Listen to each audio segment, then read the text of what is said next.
Hello, everybody, and welcome to Roll with Advantage. My name is Joe, and welcome to the Explorers of Efera campaign. It is great to have everybody here.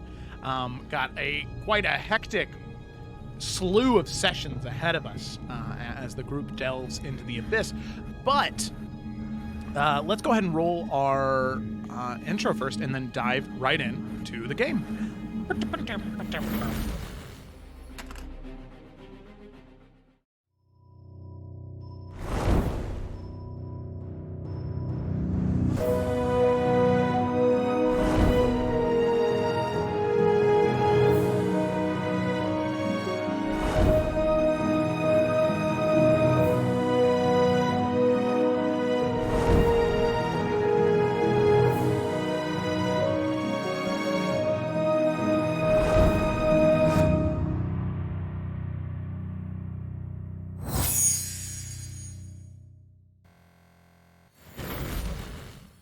I don't have my tablet muted because of what Jamie said, but it's on like the lowest possible volume. Okay. Well, we are back. And we have got to get into the game. So, as is tradition now in Roll with Advantage, except for when players forget sometimes, it's one of those loosey-goosey traditions, you know. Let's go ahead and dive in. So, Ryan, you are in charge of today's summary. So, whenever you're ready, my man, take it away. So I literally write all the summaries for Efera on the Discord, so I'm literally just going to read the one I wrote for last session, because why not? Yeah, because if you'd like to get caught up on the campaigns and you're like, wow, what's going on? You can actually go on to our Roll with Advantage Discord. Thank you for the free segue, Ryan. You're the best. Fucking love you. You're welcome. You can go to the Roll with Advantage Discord. You can join, and for all three campaigns, there are weekly summaries that are about a paragraph or less long, written every single week after every single session to summarize what happened. So if you missed out, you want to learn, check it out there. All right, Ryan, go ahead. All right. In the aftermath against Duncan and Colliard, the group does what they can to attempt to kill Colliard once and for all. However, all their attempts are met with failure, and eventually his entire body turns into a bloody mist and escapes through the cracks in the walls. Unable to catch him, the party retreats with their still claimed victory. After seeing to Duncan's health, Varnas steps away and reflects upon his personal experiences and decisions these past few months. After a chat with his goddess Justitia, Varnas gives up his Bloodhunter power and returns as a full cleric of her. Shortly after, they speak with the coordinator and update her on their progress. The group gives Duncan time to rest before he fills them in on the information he learned while under the enemy's control. Korvac was the original practitioner of blood magic in Efera, and serves a being known as Heartsbane. After comparing notes, the wardens realize that this is the same being Imral once referred to as the Dark One. The group returns to the Nine Lives to purchase a few more magical items. Galadar and Ezekiel return, saying that they are ready to enter the Abyss and face Malcanthit once and for all. Gathering themselves together, the group enters into the 88th level of the Abyss, aiming to destroy Malcanthit's core and free Morgonics of the evil that has so long plagued her. As a gift, Morgonics is presented with a new blade and new powers before entering. Okay. Yeah. So, now, perfect summary, Ryan. I love you. That was great. Thank you, Ryan. Yes. You're welcome. Okay, you don't have to say I love you back. That's fine. We're not there yet. It's okay. We're not there yet, but close. We're close. See how the session goes first. Okay, yeah. Yeah, if Varnas lives, then you'll get it. Okay. Yay! Okay. All right. So, let's go ahead and dive in. Also, by the way, just as a quick warning before we do dive in, I know that this is... It's a little difficult on Twitch because I can't have a constant reminder going, but if you are watching now or if you're watching this on YouTube, just be warned that there is a very light flashing light that will be present through most of the screens on tonight's sessions that the players will be looking at. So if you do happen to have that, I would recommend just either listening or waiting to read the summary after the session has been through. Just as a quick thing before we get into it, just because I don't want anybody to have a seizure because of my D&D game, unless they're just having a really good time. That's about the only time it's acceptable for me. But it's already gone, so if it's not bothering anybody now, it maybe won't the rest of the session. Hopefully, yeah. But just be warned, it will get a little more intense as the session goes on. Right now, it's meant to be a little more passive. Okay. Perfect summary. Ryan. Ominous. Yeah. Oh yeah. You're know. Okay. So let's go ahead and pick up right from where we left off. Just as Ryan said, you all have now arrived in the 88th lair of the Abyss. It is a very dark, very evil, and in this current moment, stormy place. As soon as you step through the portal, you can see the massive shipwrecks off to one side, large stony walls surrounding you to the west, stretching 400 feet high. Sharp and jagged, impossible to climb.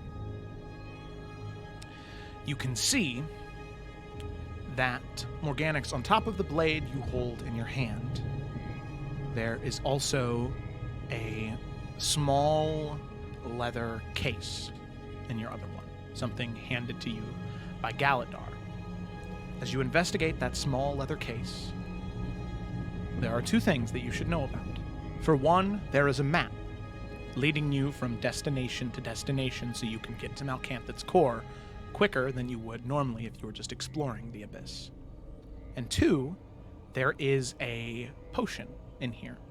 A potion that seems to have somewhat of a chromatic glow to it, shifting from red to blue to green to purple to orange, right? Shifting through all of these chromatic colors at a very slow, very dully saturated pace. So, the map and the potion. The potion is something Morgonics would have read about at least once. It's a very rare potion and requires a lot of very expensive alchemical ingredients that are harvested from Celestia in order to make. This is a potion of rejuvenation. So, this potion has 5 uses to it. And it allows for you to take a short rest, or a long rest in 10 minutes as opposed to 8 hours. The only thing is after you take out the stopper, the potion will spoil in 10 minutes. So mechanically, that just means that all of you need to agree on when to take a long rest, or there's going to be somebody that's not taking a long rest. So it's either all or nothing on when to decide when to take a long rest, okay? So you have 1. Because, once again stressing, that if you do take a long rest in this period, remember, Galadar and the Silver Rose are locked in combat right now, where they are besieging Malcanthid's fortress with hundreds, if not thousands, of angels that were given to them by the powers that be in Celestia, okay? So you guys are like a SEAL Team 6 right now, okay? You're in the covert ops mission, okay? And then the map that you have is labeled with 5 different areas and how to traverse from one area to the other.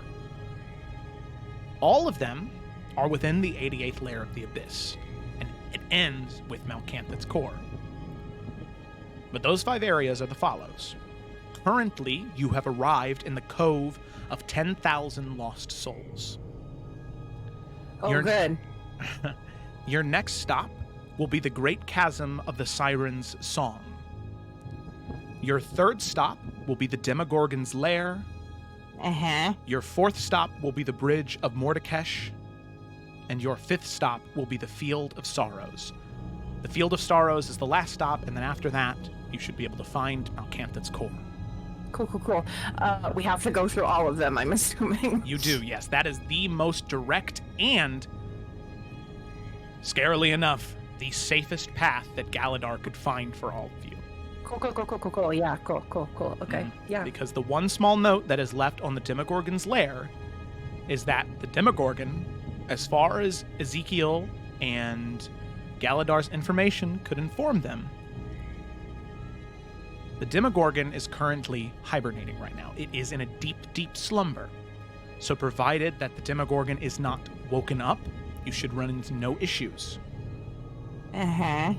So, You know the names of the places, but the only thing that you know is that of the Demogorgon's lair. It's a mythic creature. It would have been in many of your bedtime stories to scare you into not getting out of bed and not sneaking out at night. My parents did not fuck around. But the rest of them are just left to the imagination, except for the Cove of 10,000 Lost Souls, as that one becomes very, very, very apparent as you begin to look around. You can see in the area that you are, like I said, there is sharp, rocky, stony cliff sides jutting out of the dirt. You can see waves lapping on a shore. You can see ships currently wrecked, wreckage strewn about, floating and bobbing in the water. You can see these thick, oily masses just slinking around in the water further out into the roiling seas off to the east. There is something out there in the water. Luckily, as of right now, you are far enough away to not spark its fury. On that note, the Arcanum brand, my new weapon, creates dim light in a radius of 10 feet. And instinctively, I feel like I know that I can just dismiss the blade into the ether and call it back later. Okay. Alrighty. Sounds good. So you... So I'm gonna do that. Not draw any attention to yourself. Good. So, dismissing the blade, you can see Moku and Jinx, as well as the three of you begin to look around, and you see your first sign of danger. Standing on the cliff sides, climbing up and down them, you can see these creatures. Deep, blackened blue skin. Standing 20, maybe 30 feet tall. Deep blue eyes that just leak with energy. Curved horns emit out of the forehead and curl around like ram's horns. And you can see as they are crawling up the mountainside, you can see them scoop against the wall, and their jaws kind of dislocates as they just swallow something. And none of you can see what it is, but as soon as they swallow that, you can see they stop crawling up those caves for a moment, or up the cliffside for a moment, sinking their claws into the stone, and they turn around, and you can see these creatures.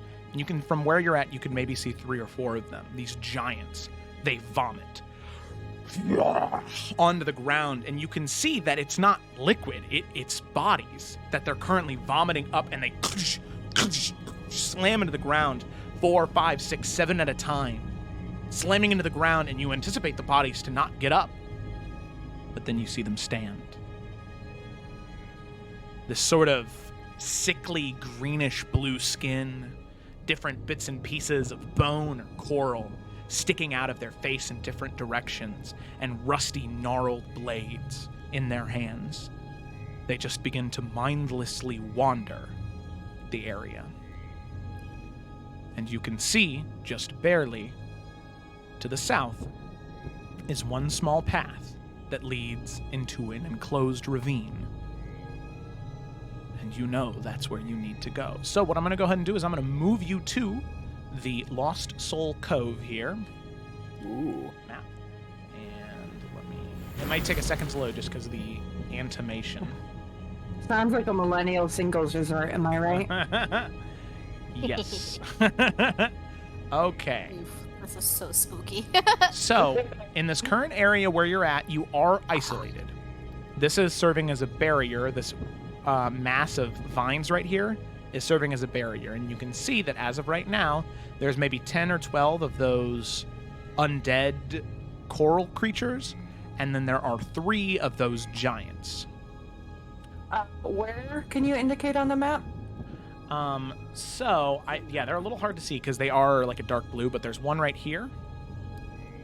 Oh, these are the giants? Yes, they Jesus Christ. Okay, I see. Right there, and then one at the very, very, very bottom of the map. Oh, this is a big map. Okay. Yes, it is. It goes down We pretty need to far. go where? The path There that's is right a in the middle? small path right in the middle. New ping. Am I Yeah. pinging the correct? Yep. Yeah, that area right there. Okay, is it too late to go back? Galador! Okay. Galador! Is Oh. Doggo? Bruh. Oh yeah, Doggo would be with you. Yeah, let me add him real quick. Why? Sorry. Oh, so Unless you want to leave down Doggo here. with Duncan. No, he comes with me everywhere. Oh man. Hold on. I need to do some math. That Okay, is I'm okay. gonna do some thinking. Do it. Yeah, think away.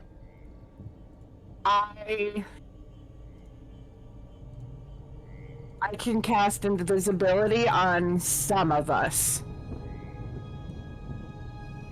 but not all of us. Most of us. How many is most of us? Okay. Using a spell. Wait, Or didn't Alec buy, like, dust that makes someone disappear? oh yeah, and you gave that to me. I have it. The Dust of Disappearance. So we have one use of that, and I can cast invisibility on 4 of us. It won't be a failsafe, but if we're trying to sneak past these things, it's a good start. We also all have the Shadow Wards, I believe. Does everyone have the Shadow Ward equipped? Yep. Yes. Not Jinx and Moku. Oh, Ooh. well, invisibility. They're both stealthy. Jinx is a black cat, for fuck's sake. Well, she's not very dexy. She has +1 to stealth.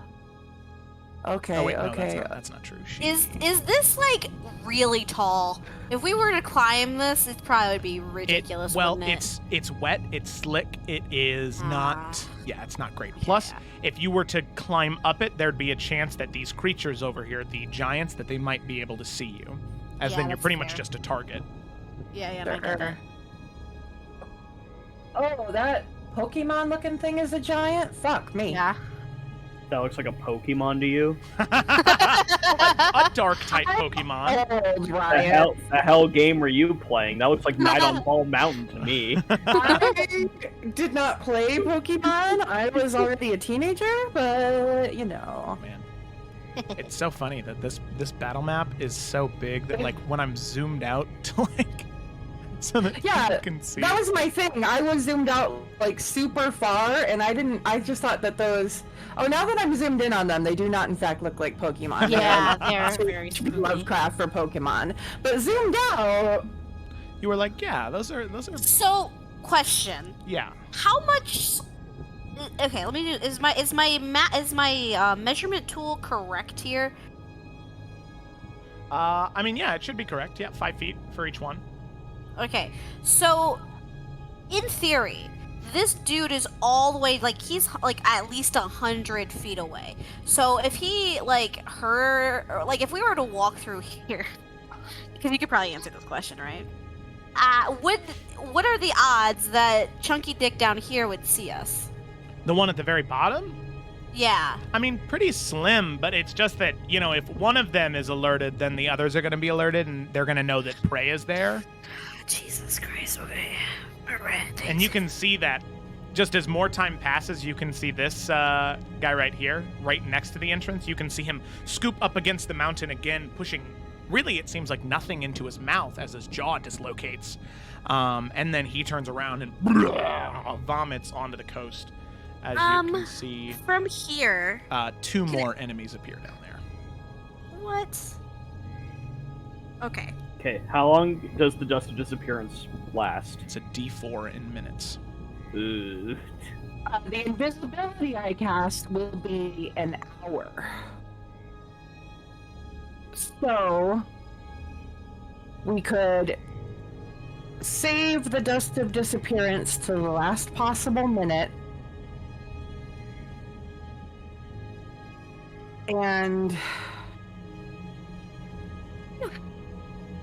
Sorry. man. Just We kind of just have to go. yeah, know, we maybe- do. And, like, maybe cast invisibility on, like, the louder folk, like myself and Me. Varnast. Yeah, and then, like, you and Doggo and, like, Jinx and Moku can just stealth their way. They're, stealthier. I could. Okay. Moku, hypothetically speaking, could use the Dust of Disappearance since he is the stealthiest of all of us. Mm-hmm. And I could cast invisibility on the four of us, but that still leaves Doggo.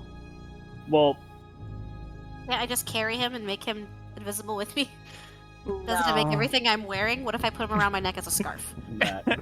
I think he'd have to be dead for that to work the way you want it to. Because then he becomes an item on your person as opposed to a creature. Because it's creature, right? Well, I also just remembered if the Shadow Wards are giving us advantage, is stacking invisibility on top of those who have those kind of pointless? I mean, I'd say because they're two independent effects. I mean, I'm not a mean guy, so I'd let you roll 3 times and keep the highest. What is Hey, is that double okay. advantage? Or triple advantage? I don't know. Joe, did you see what I asked? Can I try as we're getting closer, Alec, to try to analyze these things to yeah. see if there's Make a perception check, sure. Okay, cool. Like I said, they don't have But yeah. traditional eyes. They have eye sockets, and then there's that sort of blue mist leaking out of them. So Sure. I'll see if you can discern if they have the ability to see like a normal creature. So 24. That's a 24. Well, let me take a look-see here. So as you are staring at this creature with the like I said, the deep blue, almost black skin, climbing up the side of the mountain, this huge creature, you can see that it does look as though they do have a sense of sight where they can see whether it be some type of hellish creature sort of flying by in the sky or the undead creatures currently wandering about, maybe slamming their swords into the stone. You can see they do react and look down directly toward the creature. But it doesn't seem like they have enhanced sight of any kind. It does look as though they can see, and they can see well in the dark, but in terms of how perceptive they are, passively, not very good. Okay. All right. Then I think. Oh, go ahead. I was gonna say we could try with range to create a distraction, but I almost think that would call more attention to us, possibly. Yeah. I think there's nothing but to. Whose stealth is worse, yours or Doggolin's? Doglin's. I have a +3. He has not a +3. I could cast invisibility on him instead of you. Yeah, he has a +1. Go for it. I mean, That's okay. I hate to do it, but you have the Shadow Ward. That's okay. Yeah, Sorry, Joe, quick question. yeah, sure, what's up? Just because I've always had DMs who kind of rule this spell differently. If Varnas casts Enhance Ability and gives people advantage on dex checks, does that apply on stealth, or is that specifically just dexterity checks? No, I would rule that as stealth or dex-based checks in general. Oh, okay, I can do that. So that would Alec? give. To make up for the lack of. I can... If I cast it at 3rd level, I can cast on 2 people, so that'd be the 2 that we're missing from the invisibility, right? Right. Right. So you could do it on Moku and Alec? Yes. Do we want to waste that though already? Because if we already have advantage on. But we'll get double advantage. These things are big and scary. Yeah. Okay. You're right. And you're we right, only you're right. get 1 potion for full Okay. resting, so... All right. No, you're right. I agree. Okay. If I blow a 3rd level and save us 80 hit points, yes. Okay. You're right. You're right. Let's do that. You know, 1 second, really quick.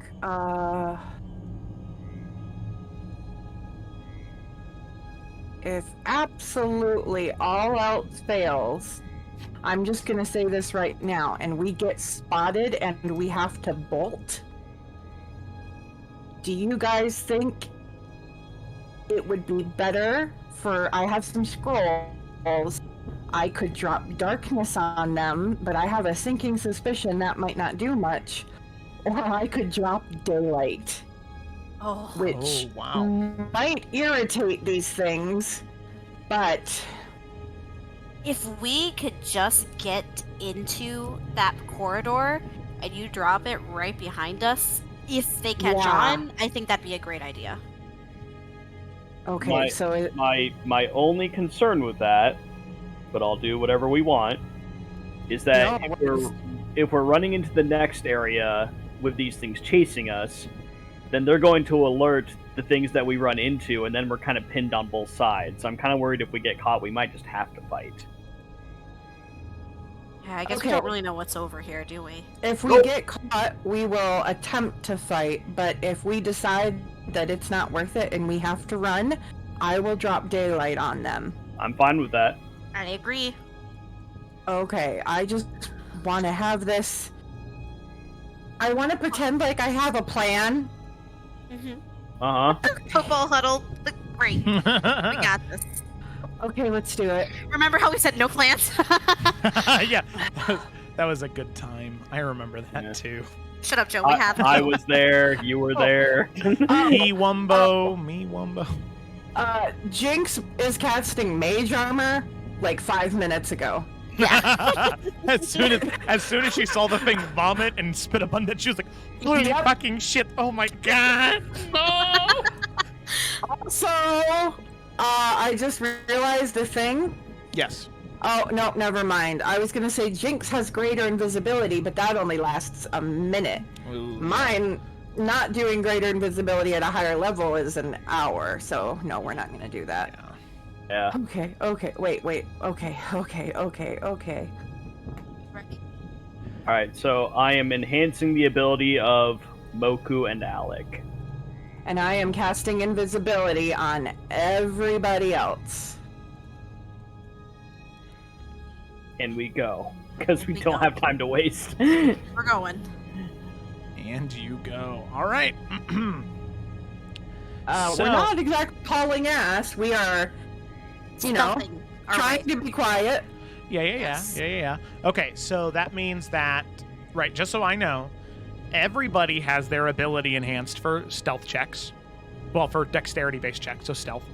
Yes. And then Alec, Morgonics, and Varnast have the Shadow Wards. Yes. Correct? Yep. And then Dogalin, Moku, Jinx are invisible.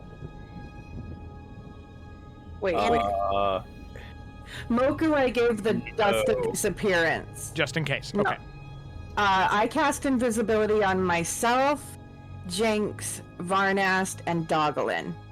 I cast enhance ability on Moku and Alec. Okay. Because they're not going invisible, so that's what I'm doing to up them. Okay. Sorry, Joe. We had to make it confusing. No, that's okay. I'm just adding a little icon so I don't get confused. Okay, so Valid. Dogalin is invisible. That's very funny to me. Morning light. Like, what the Morning fuck? light. Yeah. Sorry. Oh A man. little morning light. Morning light. Oh man. Good thing you got your morning light since you're in the darkest place. All right, here we go. Oh. The horrors of the darkest dungeon. Oh. No, I don't want to have insanity as a feat, please. There was a plague upon my... Okay, so then Alec has her ability enhanced as well as Moku. Yes. Okay. Clickety-clack. There we go. Down the track. It's lots and lots of trains. All right. Why is it doing that? Oh, shit, that's why. Okay. So when I roll stealth, does that mean I roll with advantage, right? Dying, sorry. Well, you'd roll twice because you have the Shadow Ward and the enhance ability, right? Correct. Okay, so that means Thank you. everybody is able to roll twice except for the NPCs and Dogalin. So you three all roll twice. Wait, why wouldn't the NPCs? Because they have invisibility. Doesn't that give them advantage? That gives them advantage. Sorry, I mean, roll advantage twice. Oh. Yes, So yes, we're rolling 3 altogether then. correct. And then Moku, Jinx, and Dogalin are rolling 2 rolls for stealth. Okay. Thank you. So then all of you are doing this here, and then I guess, so real quick, before you mark off your stuff, obviously you're able to get here, but you can see that this greenery right here is like thorny, tangled mess. So you could cut through it, but then that might alert this one right here, this drowned blade, who's not currently facing you. Before we got to that point, I would warn everybody that casting spells or attacking will break invisibility. Okay. Well, So it's not- you can traverse through here. It is difficult terrain, and for each 5-foot square you move through, you'll take a d4 of piercing damage. Question. So it's only Let me read something. 3d4. I would say take the damage and try to move quietly. That's probably my vote as well, because I can't think of anything else we can do that would be subtle to get past this. Oh, wait a second. I think I might know what you're going to ask. What? I was gonna ask, can I water whip and like have a little tentacle of water kind of come through and pull this dude in? Or do you think that's dumb, guys? Well, Can I choke him out? Can I water strangle with Well, water whip? Might The draw down- more attention to this area. Okay, you're right. You're right. Yeah, especially because this Nightwalker's like right here. Yeah, sadly, it would also break your So you- invisibility. Or wait, you're not invisible. Well, Alex Yeah, on this exactly. but yeah. Okay, JK. Sorry. But yeah, still, And- with that thing being right there, I don't know how I feel about this thing falling into the thorns. Only taking a d4, but still being like, meh. Well, we have to get rid of him, don't we? Like, if we're gonna get past him. You can Be stealth quiet. past him. Yeah. We're gonna try to sneak past him. All right, let's do it. All right, Alec Okay. will then be the one cutting the way because she has What? the most damage to take. Oh, you mean just going first? Yeah. So here, Okay. what I'll have everybody do is I'll have everybody get in a line on this greenery right here as to what your marching order is, okay? Just in case this does go wrong, we know where everybody's at as soon as combat starts. If it starts. God, why? I know. So what's the marching order? You can put yourselves in position. Oops. Jacqueline's not on there. Put him here. Man. Yeah, there Jinx we go. in the middle. Let's do Moku in the back since he's pretty stealthy. Yeah. I'm okay with that. Okay. So that means as you're making your way through the area, Alec would be right here, provided you get all the way through, right? Mm-hmm. There. Sure. Doglin right there. No, right there. Jinx right there, and then Moku right there. Okay? So we'll say that's the marching order. So I'm just going to roll 3d4, not independently for each one of you. I'm just going to roll it, and then all of you Yeah. will take the same amount of damage. Sure.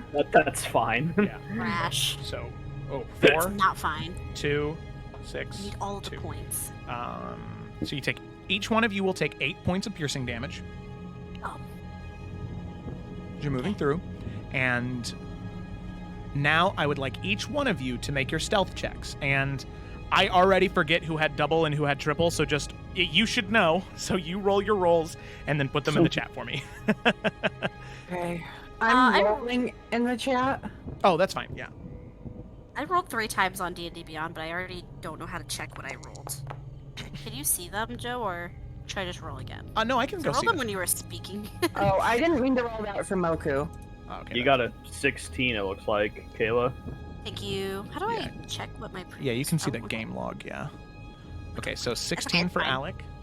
You guys see it. That's all that matters. Let me roll Dogalins. Oh, wow. Page for Morgonics, it's an 11. Ooh. Jinx has a +6. Holy shit, Jinx. Yeah, I was wrong, I suppose. Well, I was looking at her like token on VTT, which is not her character sheet. Okay, Doggo 17, No, I mean 16. Sorry. Blah. 16. Okay. Only has +1. Oh, Alec and Doggo match. 16 babies. 22 for Jinx. So 11 for Morgonics, 19 for Varnast, and Yep. then who was running Moku again? Wasn't it Kayla was running Moku, or... Oh, yep, it is. Might be. Sorry. I'm getting there. Sorry, Okay. completely spaced. No, you're good. Moku's This is checks. probably really fucking good. Yeah, Moku has +12 to stealth checks. +12? Okay.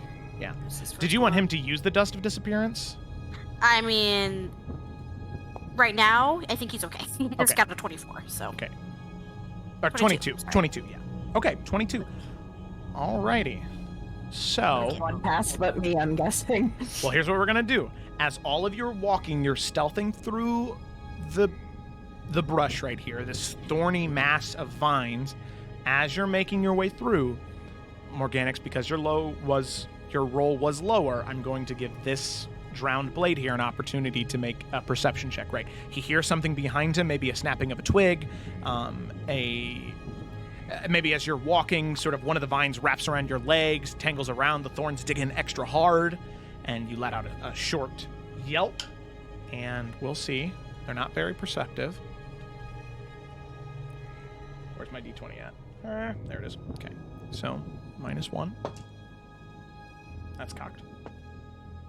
Okay.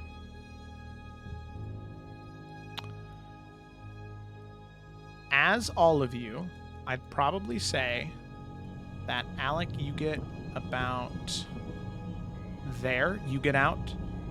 Varnast, you get out. Morgonics, you get about right there. Doglin is right there. Jinx right up against the rock, and then Moku right next to Jinx. In about that order right there, as right at the edge, Morgonics, your leg gets caught, and you sort of grunt just a little bit. You can see this one that had its back towards the vines slowly begins to turn this way, and then turn to look this way, and then eventually turns to where you are and takes a step closer. And you can see that it just is sort of gazing down where it doesn't have eyes. It's just, like I said, writhing masses of coral that's moving, just squirming like worms and maggots all over the skin as it just looks down to where there is just, from its perspective, this writhing mass of vines and thorns currently wet with blood. I am going to stand very, very still. Okay. What I'll have you do is I'll have you make one more stealth check. Shit. Is this with advantage? Yes, it is. I'm Because you still invisible have. and I have the Shadow Ward. Yep. It is.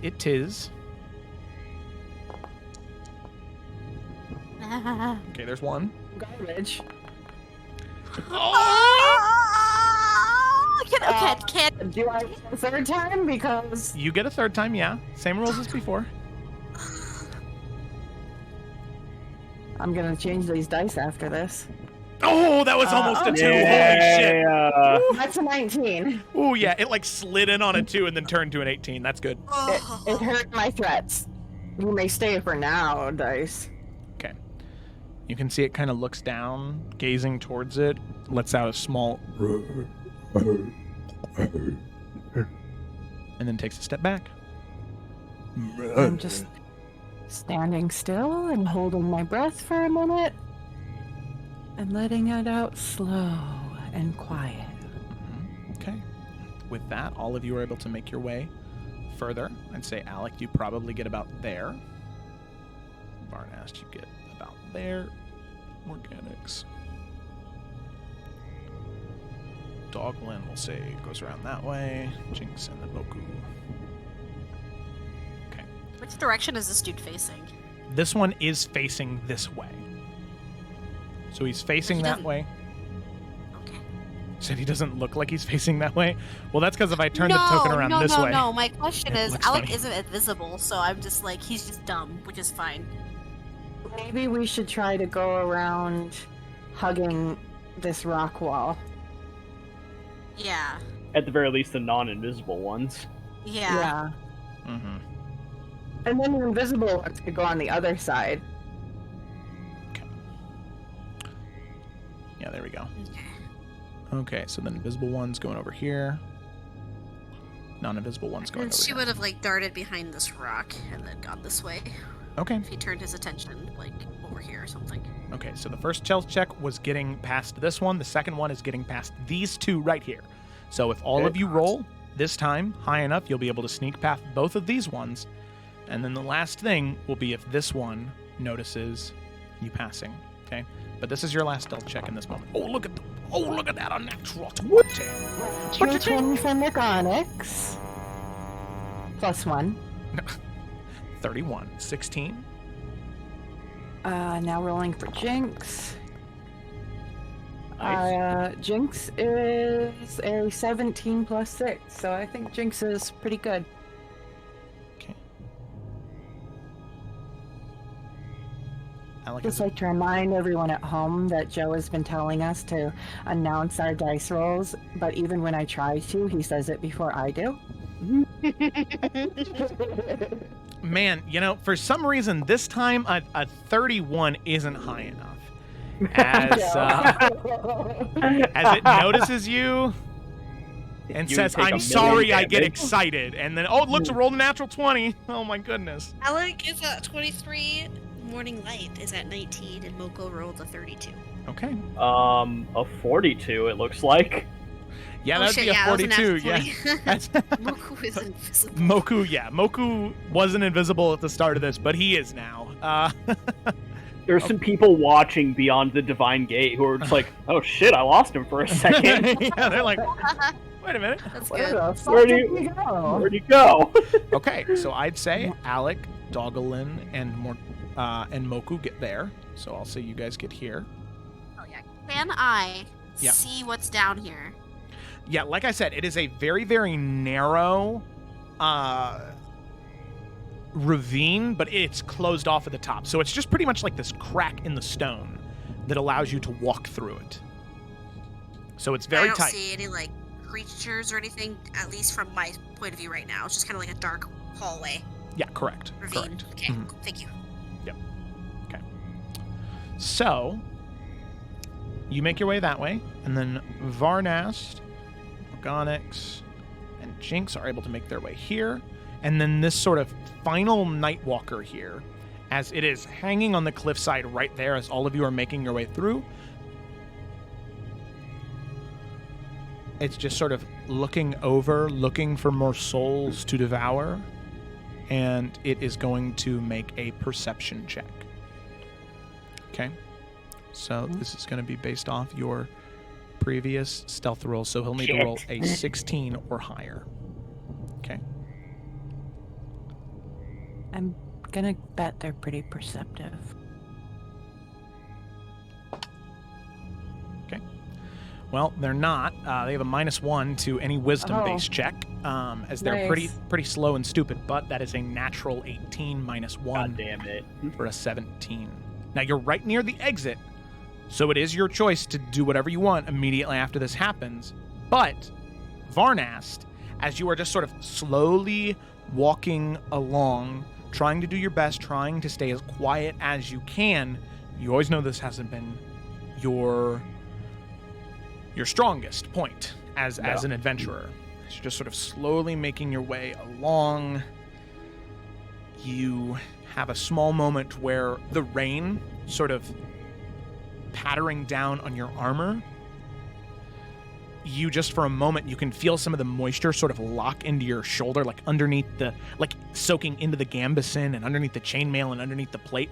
And you just kind of like bring your shoulder up and over to try and get rid of some of that moisture. And there is just this sort of screeching sound of plate metal on plate metal from your pauldron to your breastplate as it just, and you freeze as the Nightwalker gazes down to where you're at. And you can see that blue mist sort of dim for a moment as if it were blinking. And it crawls down just a little bit and points its finger down at you. Run. And before you do, I'd like you to make a wisdom saving throw, Varnast. My specialty. That is, yeah, if there was anybody to roll a wisdom save, it's definitely Varnast. 27. 27. Hell yeah. Okay. That is a success. God, I hope so. And the best part is, you are, should you run into another Nightwalker, you are immune to its Finger of Doom ability for the next 24 hours. What the fuck? Okay? Ha! Excuse me. So you can see that as it points down towards you, it just lets, after it shoots out this like black energy that slams down into you, you can feel it sink into your skin, but your holiness, your belief in Astitia is stronger than that darkness. You repel it out, you steel yourself, and then you can see with its claws still digging into the mountain, it just leans its head back and just lets out this screech that you can see these drowned creatures behind you. They sort of flick their heads this way. You can see this Nightwalker over here does the same thing, turning its head down, facing towards all of you. go? And Yeah. you have a moment now. What do you do? If Alec didn't see anything down here, we're just gonna run. Then. Okay. All right. You're just going to run. That was confirmed. You told me that. Don't lie to me. There were no creatures. You saw nothing. Yeah. Okay. As you All right, just run, begin run, to run. run and dart. Now, are you still throwing the daylight up? Does it look like anyone's following after us? Yeah, I mean, this Nightwalker at least is following after you, as he's just sort of jumps down off of the cliffside and slams onto the ground, this about 25-foot tall form, as he just begins to lumber towards the group of you. Could you show me where he landed on the map? I'd probably say if he jumped off, he'd land right there. Okay, I am Jinx would've popping daylight. It will break. I will become visible. Nobody else will. But I am popping daylight right here. Okay. Do I need to read the spell out? No, because it just creates a flash of, or like a constant of practical daylight, right? It's for an hour. Actually, let me, daylight. A 60-foot radius sphere of light spreads out from the point you choose within range. The sphere is bright light and sheds dim light for an additional 60 feet. If the spell overlaps with an area of darkness created by a spell of third or lower, that spell of darkness is dispelled. And it lasts for an hour. Okay. Alrighty, cool. So no saving throw necessary, but as you throw it down and all of you just begin to sprint deeper into the cavern, you can see that behind you, those creatures, they just let out the shriek. You can see the one Nightwalker throw up its hand to cover its eyes as it tries just to cut through the light, but you can see that it just, anytime it goes to swing towards it, it just sort of cowers in fear a little bit, as it's probably never been exposed to something this bright, period. I hate it. That's good. I'm running. As it's just shrieking, trying to cut through it, but too afraid to do so, as all of you then begin to sprint out and away deeper into this Everyone cavern. else still has invisibility but Morgonics. But Okay. she does have the Shadow Ward. Okay. Alrighty. Sounds good. So all of you begin running through that area for maybe 10, 15, 20 minutes, running through this narrow cavern until eventually it opens up. Still surrounded by stormy weather and roiling water, you do come out into a more neutral area, not on the coast anymore. You can see these gnarled, dead evergreen trees and a lake in front of you as you exit from the caravan. Okay. Or exit from the cavern. I was gonna say, man. You what now? Everything changes that moment. And as all of you step out, thunder and lightning still thundering and cracking in front of you, you see, for the first time, something that seems not undead or decrepit. You see what looks to be a small child. Nope. Their skin and their entire form is translucent. You can see through it, peering into the water, and you can see that they are just sitting next to the lake, weeping, just crying.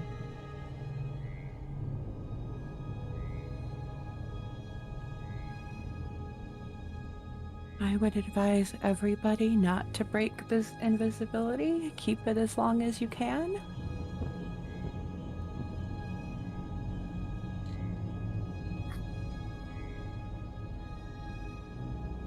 Right? Morgonics is just kind of frozen because in her heart she believes that that child is a trap. But it is so against her nature to ignore something like that. Yeah, Alec would just kind of like whisper. Are we supposed to help them? I don't know if we can. And it could be a trap. You can Besides, hear we're the- going. Sorry, go ahead. I was going to say, you can hear the small child weeping, and then as you are getting just a little bit closer now, you can hear her say, "Daddy." Papa, where are you? Just over and over and over again.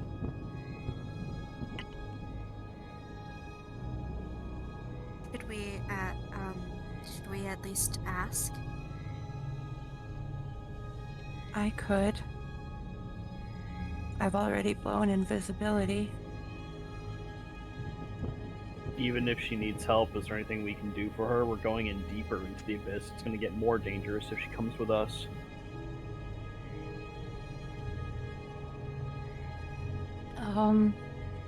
And y'all can see, because she's visible now, this is a very much a struggle for Morgonics. She is fighting an inner battle over this right now.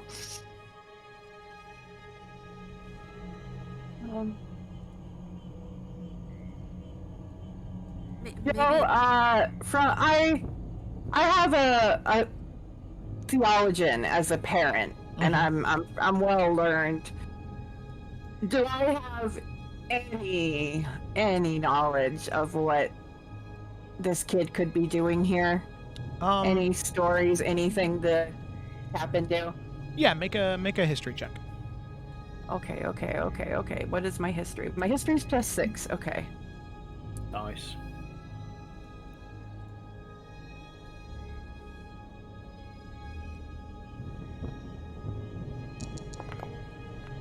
Okay, 22.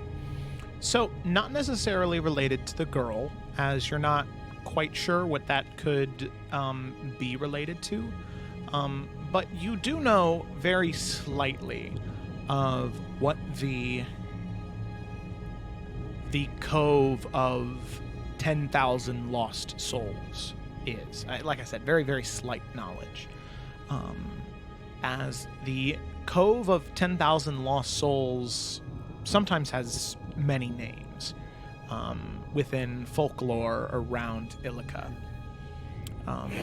But the other very common name for the Cove of 10,000 Lost Souls is the Locker, or the Dutchman's Locker, or Davy Jones' Locker, or a place where cursed souls, when they die on the seas, where they go, spent to live the rest of their lives in eternal suffering and torment, constantly lost and astray, ghastly individuals who have no way to defend themselves against anything that may attack them. So, do I know if there is any way to help them? It's kind of like a similar thing to when somebody's dying in the hospital and there's no way to save them. All you can try and do is make them more comfortable. So if this little girl is a true spirit of just somebody who died on the sea, then you could probably make her more comfortable. But in terms of freeing her from this curse, that's nothing any of you could do. At least right now, in the time that you have. I will quietly relate that knowledge to the group. No insight check needed. You'd be able to see that this is very hard for Morgonics.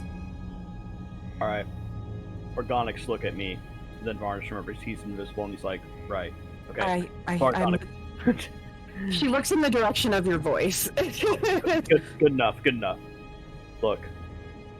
I was going to bring this up earlier, but when we got right in here, we were kind of in the middle of it. Yeah. Look, we're here for you. As far as I'm concerned, if we have any sort of a disagreement, you're calling the shots. So if you want to do something here, I'll back you. But keep in mind, you're the one that has the most to lose if things go south here. And we're on a time crunch. That too. As are Galadar and Ezekiel. Okay. And if we can't save her, then it may be best to just move on. But I mean it. If you want to do something, I'll back your play, but just make sure it's the move you want to make.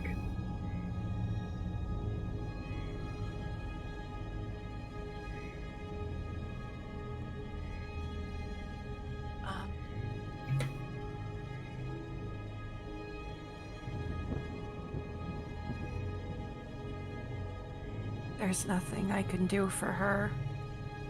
I could try and give her some comfort, but it would be temporary and possibly lengthy. I feel morally bankrupt to not stop and help, but I know in the grand scheme I couldn't. I think we have to go on and know that we're going to see difficult things here.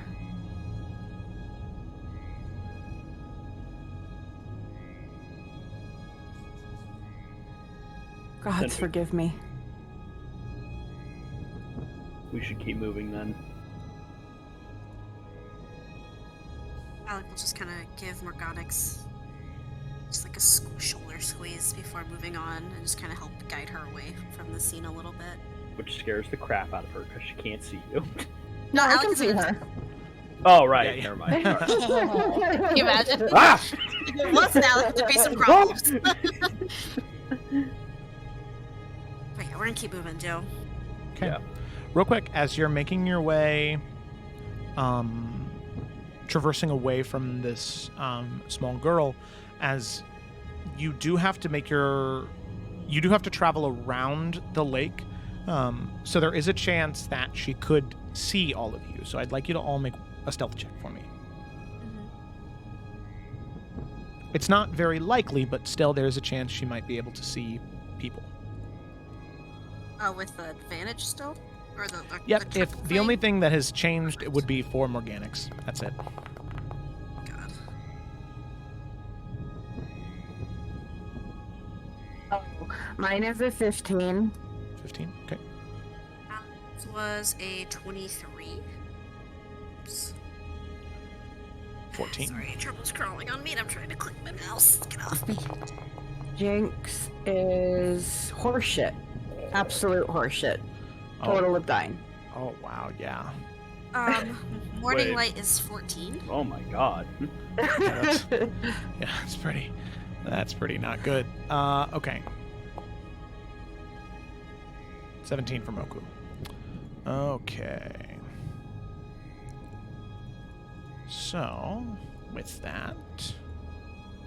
All of Jinx's Tabaxi ancestors just rolled over in their grave at that stealth check. Oh, yeah. That they did. And she doesn't want to admit it. Okay. So, as all of you are traveling around this lake, trying your best as not to be seen, to not have to be confronted by the small child, there is a... God, I feel like a monster.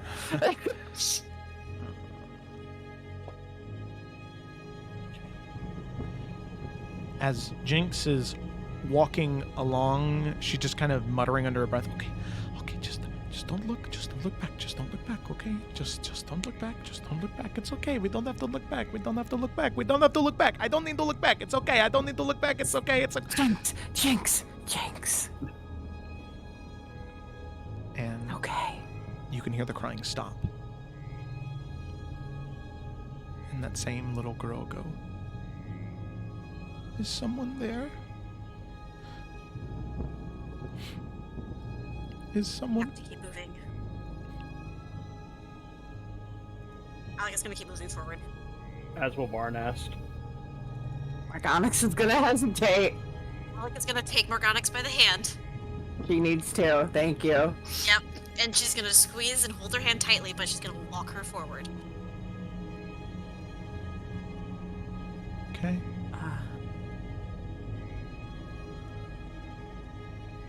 Morgonics will... It's a battle, but she will be led. She won't fight it, but she's struggling. Alright, I'll make out like firemen carry you off now. Okay. We're moving, Joe. All right. Sounds good.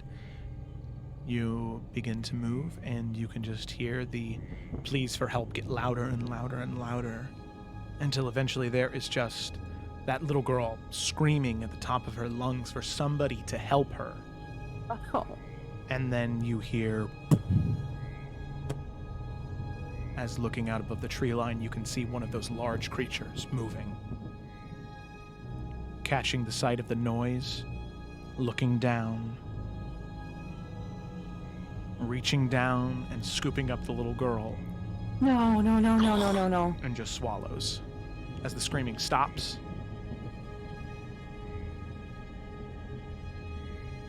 you can see the giant just chewing on that spirit, that soul, and then throws up, and then slamming onto the ground is one of those drowned creatures, smaller, wielding no weapons, but just begins to wander around the area, sinking into the water, moving around.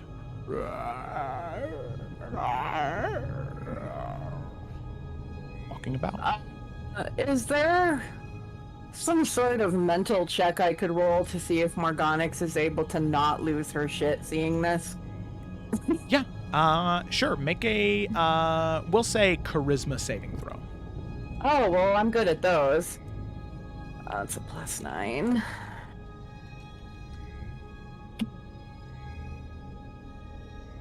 Okay, so that's 25. But she crying. It figures. Yeah. Yeah, you do just begin to silently weep. Luckily, you don't begin to wail or anything that could give away your position, but you do begin to cry.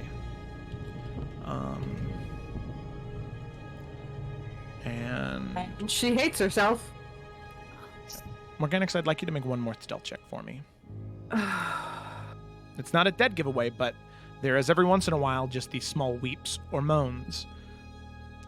I'm trying to be quiet, but that's 15. 15. Okay. As you see the... Oh, nice. Okay. You see the creature just begin to slowly look around, looking for its next meal. Said 15? Yes.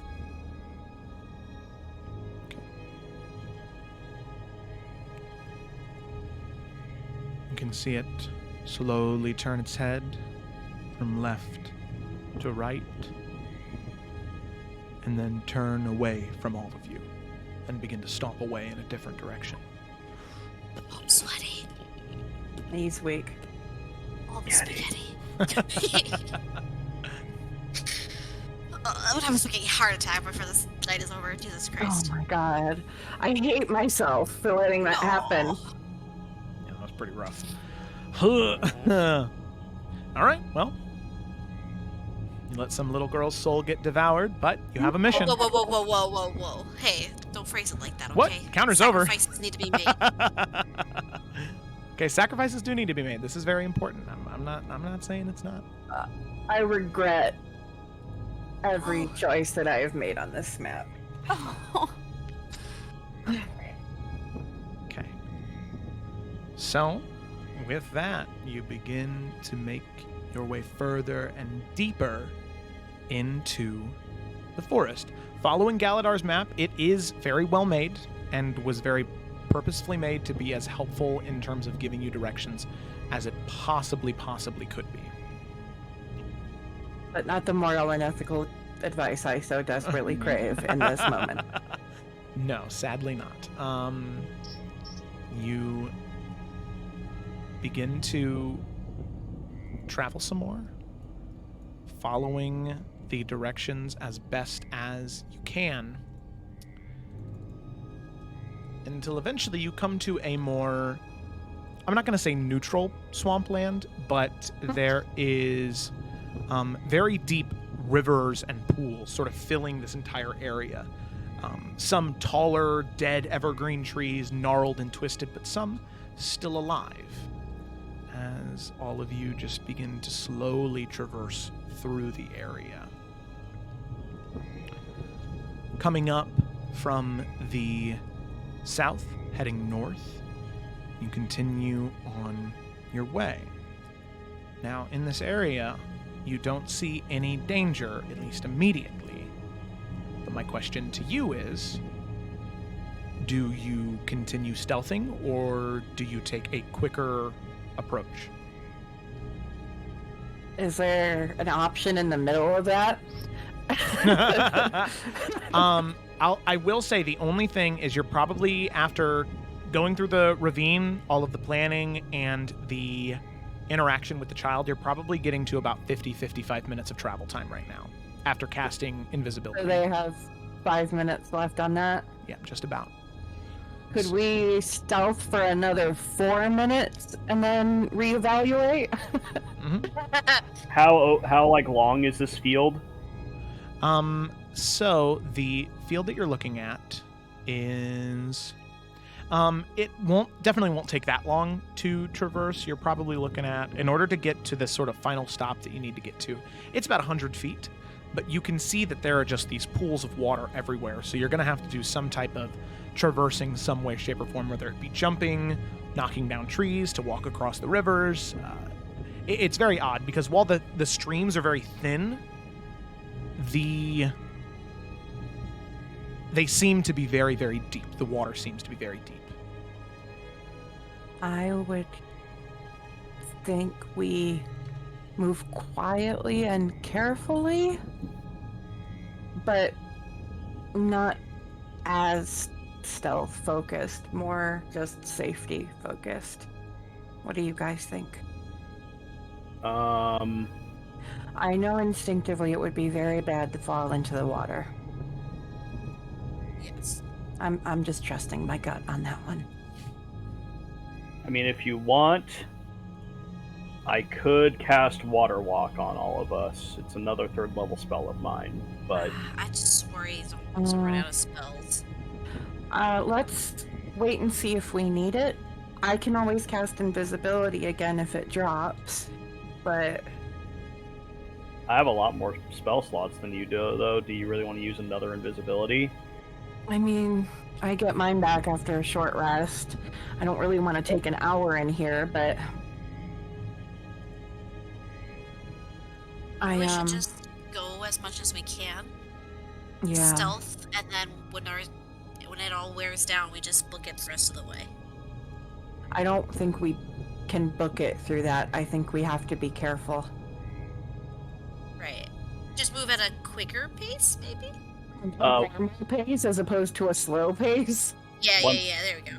One last thing. Sure. Water Walk is also a ritual.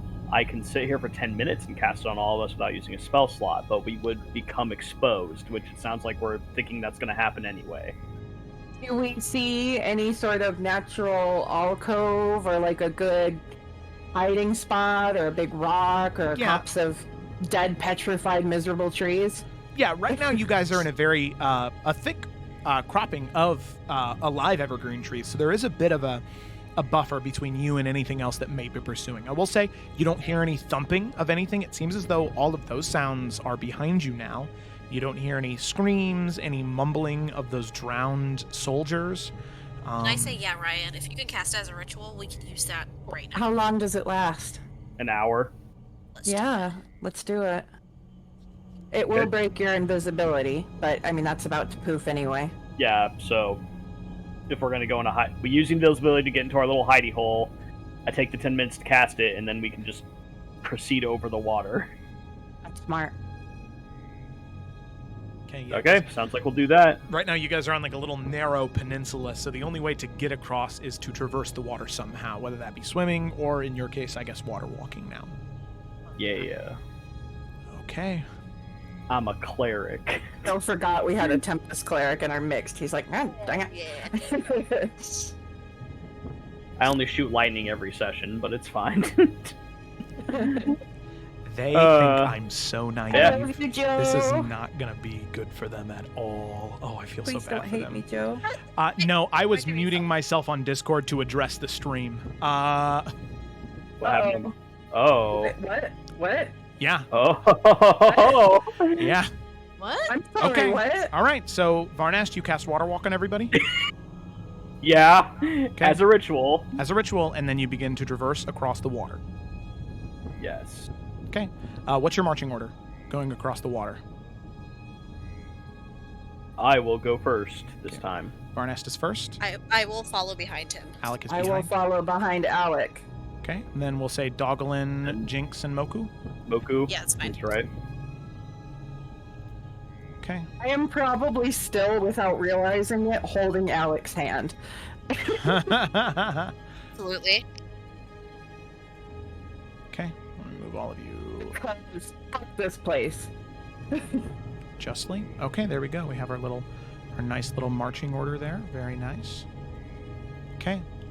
So, as all of you begin to step and move onto the water, getting ready to cross these rapid rivers moving about, Varnast, after walking on them for a brief moment, you start to notice something a little odd about the water. Oh god. As everybody steps on, and I mean, all of you are from areas surrounded by water, whether it be the mother stream in Efera, or the isles within Iverion Morgonics, or the waters of the fractured peninsula, Varnast. Water is water. It's very thin. It is very mobile. It isn't viscous. It doesn't have a very high viscosity. It is supposed to be very free. And this water is moving rather quickly, and it looks like the same intensity of a white water rapid, just sort of flashing on one wave to the next. But as soon as you place your feet on it, you can feel this sliminess to the water. And as all of you are walking past and walking through the water on top of it, Varnast, you're the first person to catch it as your passive perception is the highest. You can see what looks like a tentacle in the water sling past. But before you're able to move, this creature, just like a spider onto its web, all of you walked onto its water. As you can see, a very large creature with 3 eyes, but stacked on top of one another, a large mouth with these razor-sharp teeth, and these tentacles flinging around its body, spines coming out of its back. As I would say, Morgonics and Varnast, you would have heard of these terrifying sea creatures, these abhorrent sea creatures, Aboleths. As walking right onto its water, all of you now step, you can see its tentacles unleash itself, and it gets a surprise round on all of you, as you had no idea that it was there, and it knew exactly that you were there. So let me go ahead and move all of you to the scene here. That is about... A scary monster! Where? I know. Thought you were getting off free, weren't you? Yeah. Okay, there we go. There we go. Alrighty. So, with that, as all of you are there, with that, I'd like all of you to roll for initiative. Why would we not?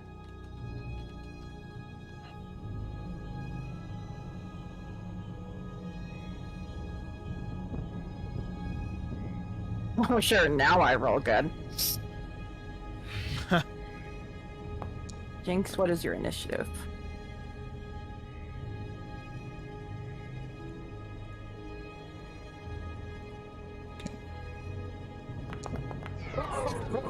Oh, holy shit, that freaked me out. Jesus Christ. Oh my goodness. Sorry, John. It's okay. That's okay. Oh god, that was scary. So Jinx rolled a natural one. Oh wow. Was that Moku? Nah, that was for fucking Morning Light. Alec has an 18, Moku has an 11, and fucking Morning Light has 28. Here we go. Okay. 38. 38, Jesus, on brand is right. And then watch Doggo not hit once. Like, he'll get up there, but he won't even fucking be able to hit. Okay, Jinx He was is a 3. always MVP.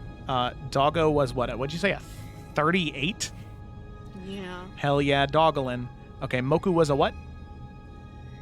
11. 11. Wow. Okay. And Morgonics? 17. Okay, 17. Jinx is a 3. Jinx is a 3. Yep. And then Varnast. 19. Jinx I imagine is losing her shit right now. Oh yeah, this is fucking Oh the my. worst. At least Moku's heard of an Aboleth before. Like, Jinx's studies was all on the. Well, Jinx's studies was all on the studies of the people of the Gemstone Archipelago. Moku like has been around the world and seen some shit, so he's like, oh no, God, please no. Alrighty. So with that, how a surprise round works is as we begin combat. On your first turn, you can take no actions, bonus actions, reactions, or you can't move at all. So you're pretty much just petrified in that moment as the Aboleth pretty much gets one free turn on all of you. Yeah. On all of us? Well, not on all of you, but it gets one free turn to do it. Well, yeah, because you're all surprised. That's what I was going for there. Okay, so let's go ahead and let's send for reinforcements. Sounds like the mood when it comes to the music, so we'll play that one. Okay. It's action, and I'm like, fuck. Okay. So as all of you step onto the water, you can see the tentacles reach out, and on its surprise round, so we'll go ahead and move to the Aboleth's turn, as all of you are just kind of petrified, not moving, very scared. Aboleth rolled let's see, 7 for initiative. It's not very dexy, but it does have this. Okay, so it's not going to use that yet. It's just going to use this opportunity to make 3 tentacle attacks. Let's see, the reach on these is 10 foot. So it's going to make 1 on Varnast, 1 on Alec, and 1 on Morgonics, all right? Mm-hmm. Sure. Okay. Oh, wow. Turn marker. Look at that. That's so funny. It pops it in the chat. Okay, that's a new module or a new update. All right, tentacle. So first one's up against Alec. That is going to be a 12 to hit, which I believe is a miss. Yes. Okay, Varnast. Looking at a 13 plus 9, so that's going to be a 22 to hit. Okay. So I need you to make a Constitution saving throw. Oh, shit. Okay.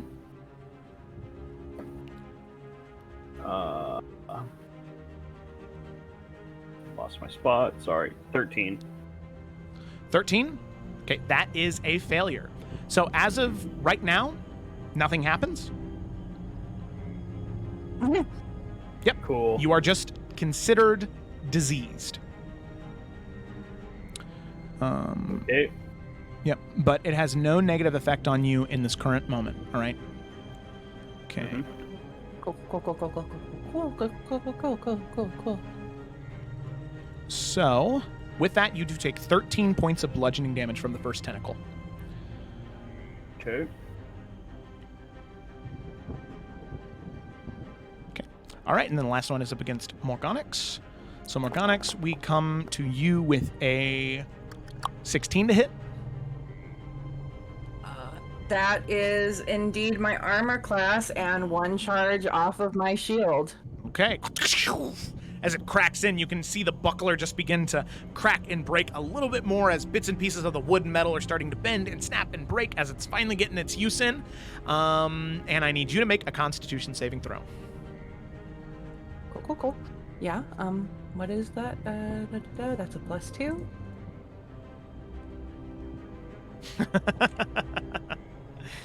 Sorry, I'm spamming our chat with Brooklyn 99 gifts. And that is okay.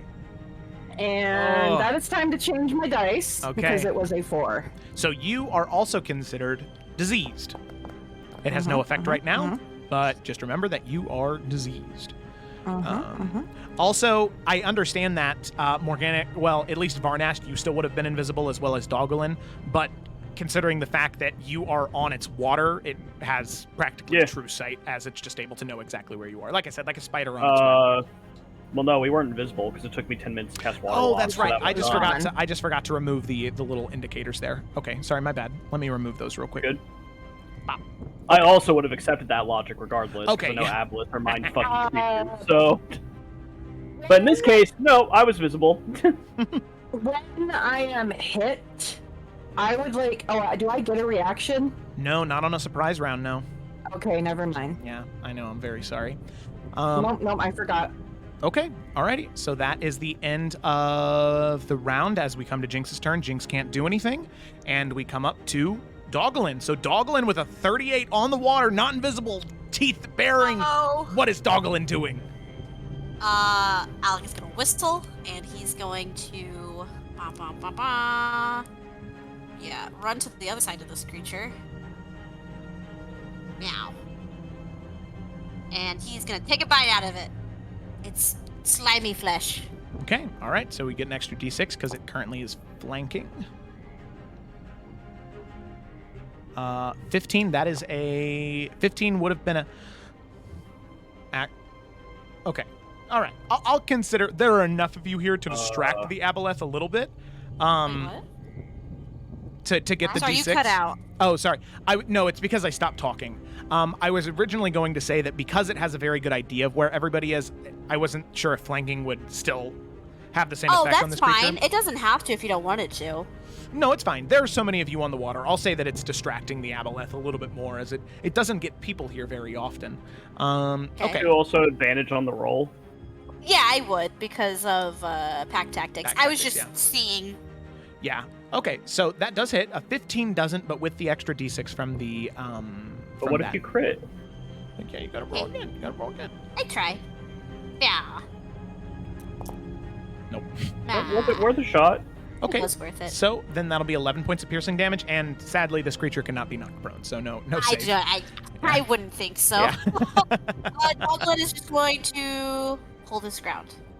Okay. So at the end of Doglin's turn, the Aboleth is going to use a legendary action. And it is going to.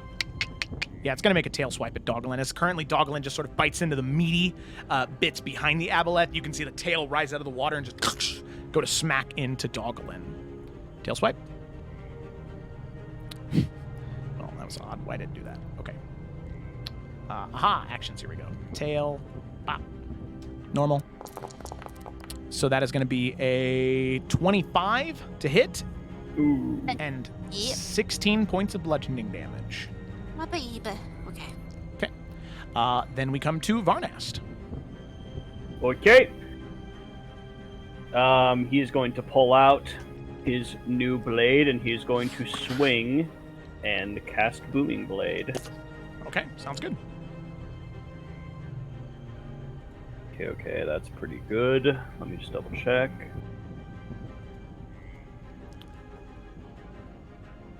That would be an 18 to hit. 18 to hit, that is a hit. Okay.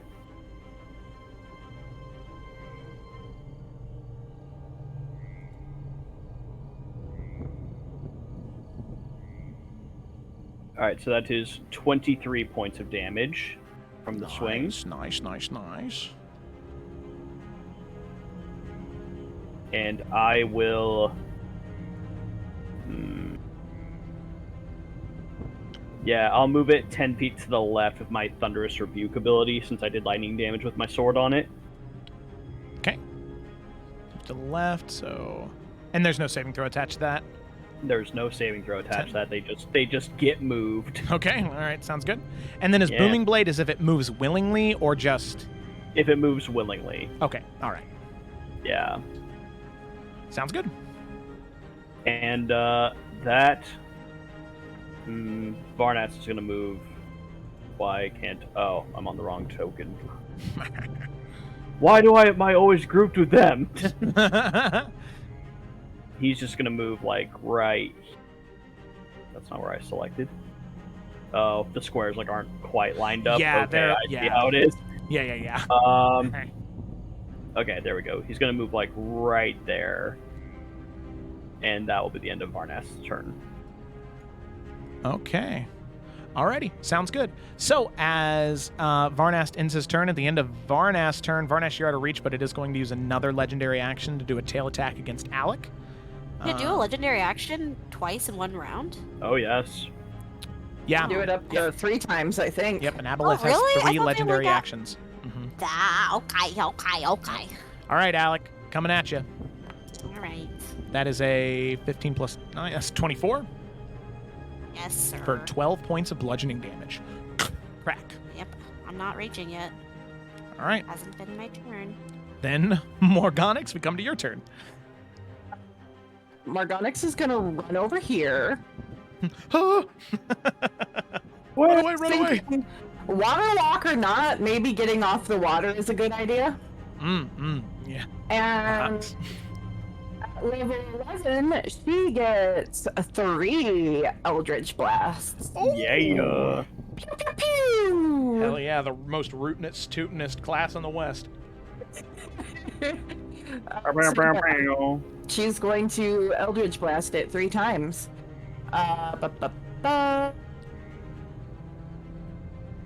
Sorry.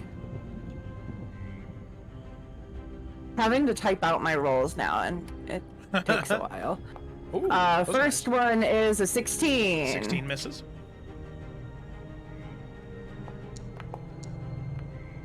Next one is a 20, dirty 20. 20 hits. And the third one is also a dirty 20. So 2 of them hit. Yep, 2 hit. Okay, so that's 2d10 plus 10. Ooh. Will it be 30 or will it be? More likely it'll 11. be 12. Yeah. Hey, Oh, not that's bad. 24, yeah, hot damn. 24 points of damage. Okay. All right. So, what do your new Eldritch Blasts look like now that you have a new patron? Well, she's learning this too. They are very sort of refined. They're just these little beads of sort of almost radiant energy. There is still a sort of... It almost looks like a shooting star until it hits. And then there's just this burst of blue and silver and gold and purple fireworks style. Oh, hell yeah. I love the idea of shooting like refined fireworks. Just pew, pew. I dig that. That's cool. Thank you. Yeah, that's sick. Thank you. I Okay. did not think that in advance. I pulled it out of my ass. Hey, 10 times out of 10 times in this game, that's where the best stuff comes from. Okay. Alrighty. So with that, Morgonics, you fire off the 3 Eldritch Blasts. One slams into the water. The other 2 are able to make contact with the meaty flesh of the Aboleth. But then, from there, unless you have anything else you want to do. No, that's it for now. All right. With that, at the end of Morgonics' turn, I'm very sorry, Alex. Since Dogalin's there. I'm sure Alec would prefer herself. Yeah, you can hit me. Yeah, Alec is a much scarier target than Dogalin. Dogalin is just a dog after all. I mean, to the Aboleth right now. So, Alec, that's going to be another tail attack against you. Okay. That's going to be a 17 to hit. That does not hit. Oh, that's right. Your AC's fucking bonkers. Yeah, okay. All right. So, Meow. 17 misses, and that was its 3rd legendary action. So until its turn, it gets no more legendary actions. Okay. All right. So then, Alec, it is your turn, my man. Meow. I'm going to rage, first of all. You are. That only makes sense. Ah. Yes. And we're going to make an attack with Okay. my Papa Sword. Papa Sword. Ouch. That doesn't hit. That's a 13. We're off to a great start. 13 doesn't hit, yeah. The next one's a 24. 24 does hit. Okay. And that is going to be 15 plus 12. And that is radiant damage from the Divine Fury. Okay. Alrighty. I don't know if that makes a difference, but... Not on aberrations, but it's good to know for later. Oh, okay, cool. Yeah, so 15 from the sword, and then 12 of Divine Fury. 27. And, because I had to raid, that was my bonus action. Fuck. Okay, I guess that's all I can do in this moment. Okay. It's a solid first turn. 27 points of damage is nothing to scoff at, even at level 11. Yeah, but it's Alex, she must do more. Okay, that's fine. That's the end of her turn. Okay. Then we come to Moku. Moku, see this tree that's way back here? He's gonna hide behind that tree. All right, go ahead and make a stealth check for me. Yep.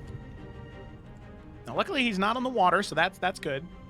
Yep. And that's a 27. Yeah, he's pretty effectively hidden, if we're being honest. Yeah.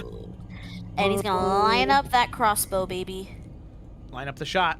Take the shot. Take the shot. Oh, but God sadly, damn, that's a lot of dice. a 15 does not hit. No, fuck. Wait, does he get advantage get if he's advantage hidden? from hide? Yeah. Thank you. We said the same thing at the same time. Joe? And he's got an ally in. Oh no, that's not. Well, that's Yeah. Just for sneak attack. Still. Isn't that the whole point of going hidden, though? So you get advantage on the attack?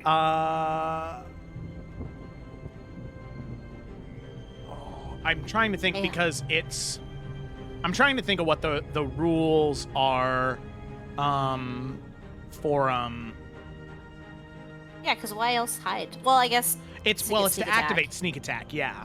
Let me just read sneak attack just real quick because I have Moku's character sheet pulled up. Features and traits. Sneak attack. Once per turn, you can deal an extra 66 damage to a creature you hit with finesse or ranged I don't weapon. think it'd be under sneak attack. You don't need advantage on the attack if the enemy is incapacitated or if you... Okay, so then taking the hide action does give you, or taking hiding as a bonus action then gives you advantage because it doesn't know you're there. Okay, so go ahead and roll one more time. Come on, Moku. Aw. Okay, well, All it right. didn't fucking matter. Yeah. Why am I trash at rolling in a barrel? Okay, I'll scream off screen. I'll mute myself. It- God fucking Christ. Listen. I don't want to, but... Okay, never mind. I'm not going to roll. Nah, 'cause that fuck it. might- Don't. No, it's fine. It'll just piss me off. I can't roll when I play this goddamn game. I'm gonna... Okay, all right. Anyway. All right, so then we come to the Aboleth's turn. Okay. All right, so this guy is going to see Alec there, and he is going to... Well, actually, let me check something real quick.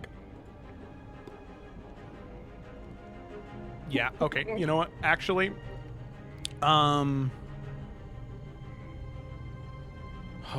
God. Yeah, this is rough. So the Aboleth is going to sink below the water, still within melee range of you, Alex, so still within 5 feet, but its body sinks underneath the water. And while Jinx is still standing on the water, you can see this beam of deep blue energy shoot out from its mouth, flying underneath the water to Jinx, and it just sort of explodes in front of her as I need Jinx to make a wisdom saving throw. Oh dear. Okay, that's a +3 for her.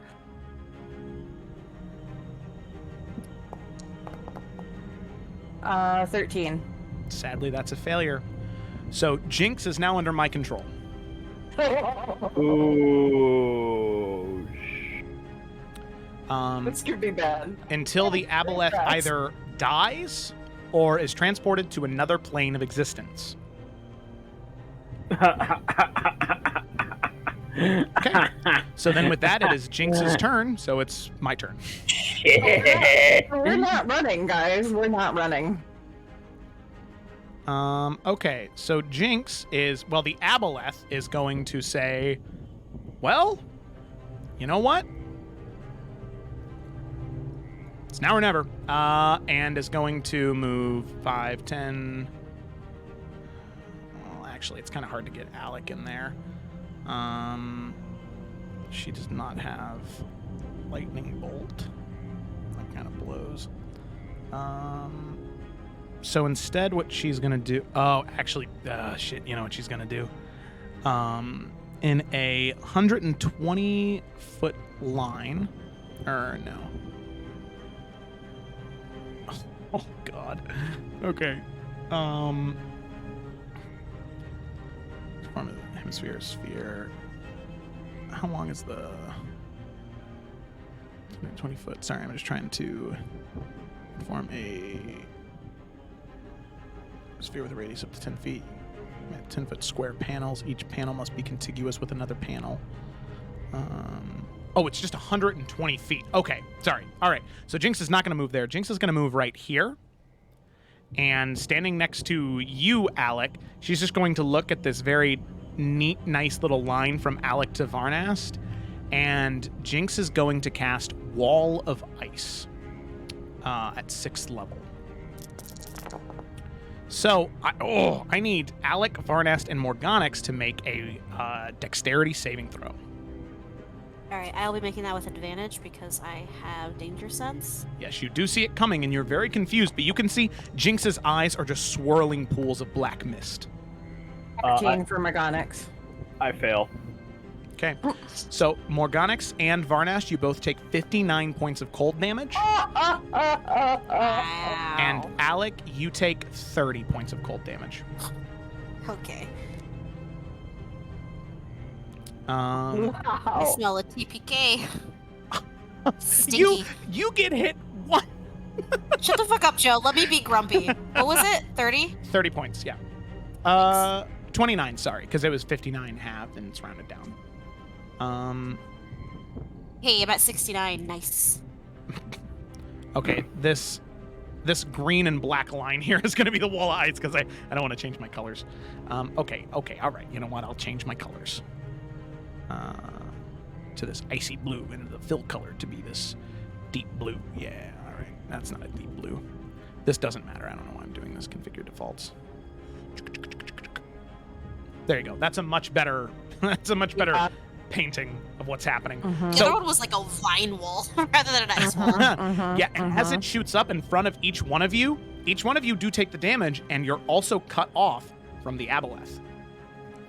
As the wall is 10 feet high, it does have hit points, so you can attempt to cut through it, or you'll have to run around it or climb over it. Each wall is 10 foot high and 10 foot wide, and the wall has an AC of 12 and 30 hit points. And then you can try and just...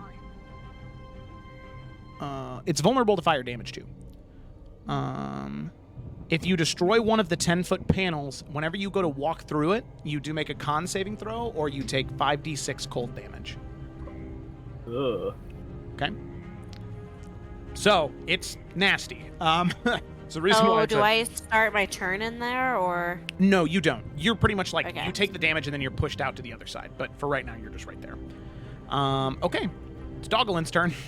Toggling against the Aboleth. Final showdown. Yeah. Who needs... It's not fair to that poor Aboleth. Doggo is MVP. His name's Morning Light, after all. Morning light. Yeah, that's my baby. Yeah, 24 hits, 9 points of damage. It's his first attack. Oh, yeah. Doggo's gonna be the one to kill this Aboleth, y'all. 18, that's 11 points of damage. I mean, he gets 20 points of damage. He's cranking out damage right now. Just gnawing on a tentacle in the corner. However, since its turn happened, it does get its legendary actions back, so it's going to do another tail swipe against Doglin. Actually, you know what? It's not going to do that. At the end of Doglin's turn, it's going to use its Psychic Drain ability, and it is going to deal 3d6 damage to Jinx and regain that many hit points. So that is 1 plus 1 plus 3. Okay, well, 5 points of damage to Jinx, and it regains 5 hit points. So Jinx takes 5 points of damage, and it regains 5. So it is there now. Okay. Joe, I have a question. Yeah. It's Wall of Ice concentration. Oh, you do have concentration, don't you? What? Wait, what? Sorry, what did you say? Is Wall of Ice He's concentrated? Is Jinx concentrating on Wall of Ice? Yes, she is. Then does she need to make a concentration check because she just took damage? That is true. So she'll go ahead and make a concentration check, which is just a con saving throw. Does she have the Warcaster feat? I forget. She hasn't seen the type. No, yeah, she does not. Yeah. She's not very a war-minded individual. No. Okay, so con saving throw plus 2. Well, that's rolling it for Doglin, but that's okay. Jinx saves on concentration. Okay. Damn it! Fourth shot. Yeah. All right. So with that, 21, Jinx is able to maintain concentration. Sadly, she does not able to... and she doesn't even get a saving throw at the end of one of her turns. Whenever the charmed creature takes damage... Target can repeat. Throw, the effect ends. Okay, so Jinx does need to make another Constitution or another Wisdom saving throw because she did take damage from the Aboleth. Are you rolling or am I rolling? This is for her to save, so go ahead and you roll it. What save was that? I'm sorry. Wisdom.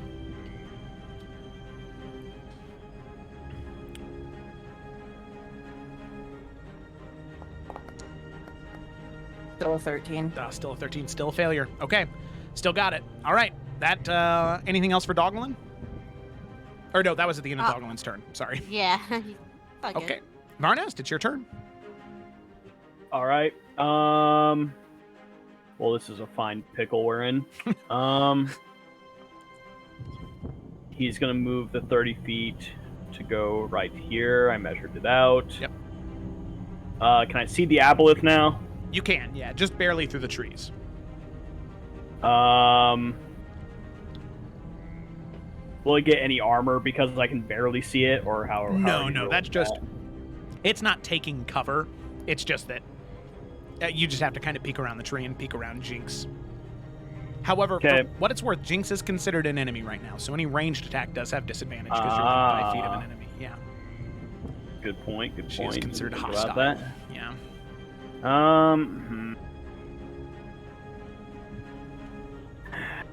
Thank you for being honest about that. I appreciate that. Yeah, in that case, I think it is an attack of opportunity, but I'm guessing Jinx can't hit that hard with whatever weapon she's holding, so Varnus is just going to dash to get right up on this thing.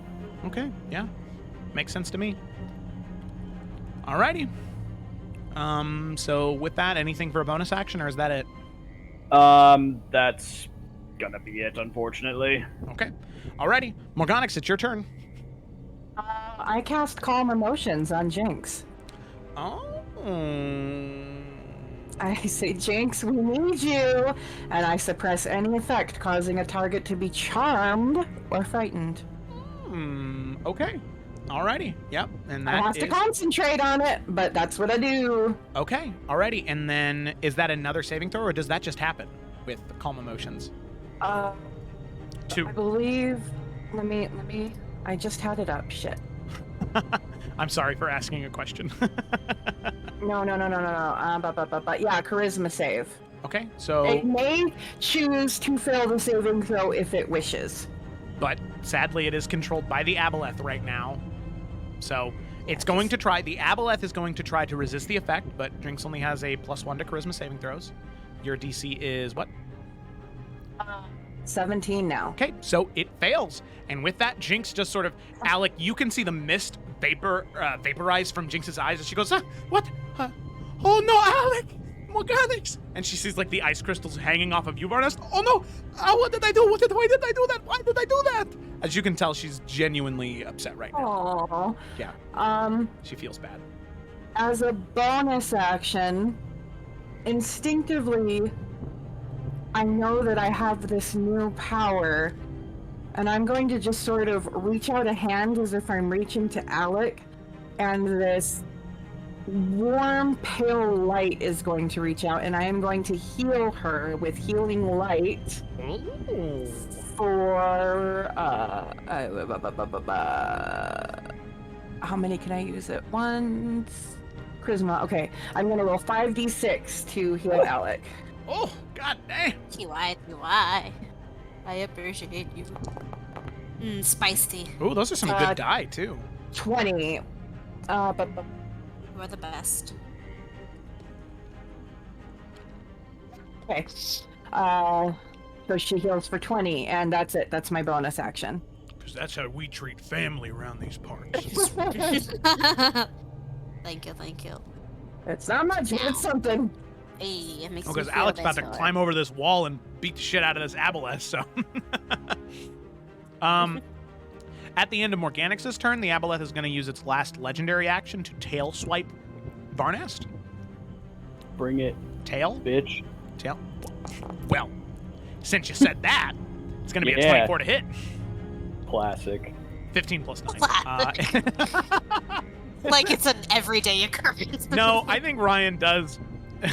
Not actually upset, but I do feel bad because I feel like Ryan gets hit the most, even though he has the highest AC. Literally have 20 AC, and it's like, yep, 23, 24, 26. Alec got 13 on you, and it's like, what the fuck? I know. I'm sorry, Ryan. I promise you, it's not on purpose. Uh-huh. So that's. I know the long bottom. Pass it on. So it's going to be 14 points of bludgeoning damage on that hit. Mm-hmm. Okay. But that's Still all of its standing, barely. it's all of its legendary actions, and then we come to Alec. Okay. Well, first of all, she is gonna. She has plenty of movement. Yeah, she can. Yeah, easily. She's gonna take a wide berth around Jinx because she don't know what the fuck Jinx's problem is. She's gonna stand on this rock. What her problem is. she's like, Alec, please don't look at me like that. Nah, Alec is in full rage mode. She's focused. Oh, I guess she's gonna jump on top of this rock. Okay, yeah, you jump on top of the rock, sort of choking up on your greatsword. Yeah. Oof. That's a 16. 16 just barely hits. Oh, it does? Thank God. Okay, well. Yeah. Yeah, bullets aren't super armor, boys. Yeah. It's Okay, if so it's that's gonna be- completely submerged underwater. That's where the real issues come in. That's gonna be a 15 plus 12 on the first hit. Oh god, 27. The second hit was a 17. That's also a hit. Great. Oh man, big chunk And of that's health. gonna be another 15 damage. Come on. And then I am going to spend 2 key points. Yes, here we go. So I'm very upset. If you couldn't tell. First one, I'm going to Fury of Blows. And Alec is like gonna stab her sword into this creature and just let it chill in there and just punch the shit out of it. Jam the sword in and just No. 27. 27. That hits. Yeah. First one. Actually, that's too high. That one doesn't hit. And 17 for the second. That also hits. Yeah. Here's the damage. 1, 2. It's going to be a total of 8. And on that second hit, I am going to Flames of the Fire Snake. So when Nice. she punches the second time, her fist just erupts in flame. That's an extra d10 of fire damage. Okay. So an extra 4 points Hey, of fire I'll take damage. 4 points of fire damage any day. Okay. It's Alrighty. slash, stab, punch, fiery punch. Yeah, it's like Here, hold this, stab. you just turn on the flamethrower on your hand. Yeah, it's pretty nasty. The Aboleth is looking pretty rough right now. It's looking bloodied. I mean, it was almost bloodied at the beginning of Alec's turn, but now it's really bloodied. Alec will just stand there and embrace the beating she's got coming her way. Yep, that is correct. Alrighty, Moku Telumiku. What's he doing? Okay. Do I need to roll to remain hidden? Yeah, since you fired, Okay. you broke stealth, so then you need to. No worries. Yep. 19. Okay. That's not bad, Moku. Okay, come on. Passive perception. Line it up, boys. Okay, yeah, no. Yep, he's good. He's hidden. What we got? 16. That just barely hits. Thank God, Moku. All right, and then sneak attack damage. So- 23. Okay, so 33 points of damage total. Very good. Does Moku get 2 attacks or no? Nah, he's just a roguey boy. Okay, I wasn't sure. Yeah, since he uses a light crossbow as opposed to a hand crossbow, it's not a So, bonus action. Yeah. would you say he's closer to the grave? Yeah. Okay, it doesn't really matter because it doesn't. That really doesn't work in this moment. Never mind. Okay. All right. I sounds was good. reading his Wails from the Grave thing, but Oh. that doesn't. That has to be another creature. Yeah. Yeah, I thought I could put it on him, but that doesn't know how that works. Okay, no worries. That's his. He's just gonna hide behind the tree again. Okay. And Moku's like, you guys look like you're doing great right now. I'm going to stay back here. Okay. So then we go to the Aboleth. Aboleth angry. Aboleth consume. So let's see. Alec bracing. Yeah, it's gonna make 3 attacks against you, Alec, because you just did a fuck ton of damage to it. Yeah, I figured.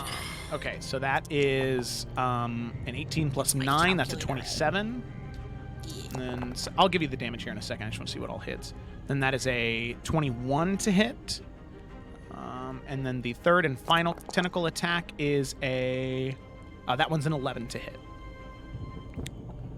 So you take what would have been 26 points of bludgeoning damage, halved to 13 points of bludgeoning damage, and I need you to make 2 separate Constitution saving throws.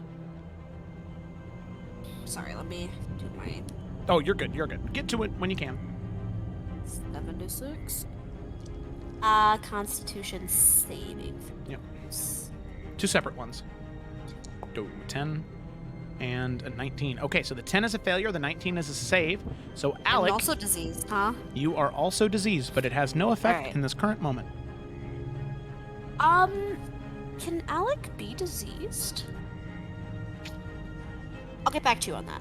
Yeah, there's a monk ability. I'm not sure if it's that early, though. It might be later. I wasn't talking about that, but I'll get back to you. Go ahead. Okay, all right, sounds good. So then we come to Jinx. Just She's silent. gonna drop concentration on this wall. Ah, that is a good Both call. of them. Shut up. Okay, there you go. No. Let's say here. Okay. And by way of apology, cast haste on Alec. Hey, Oh. baby. Alrighty.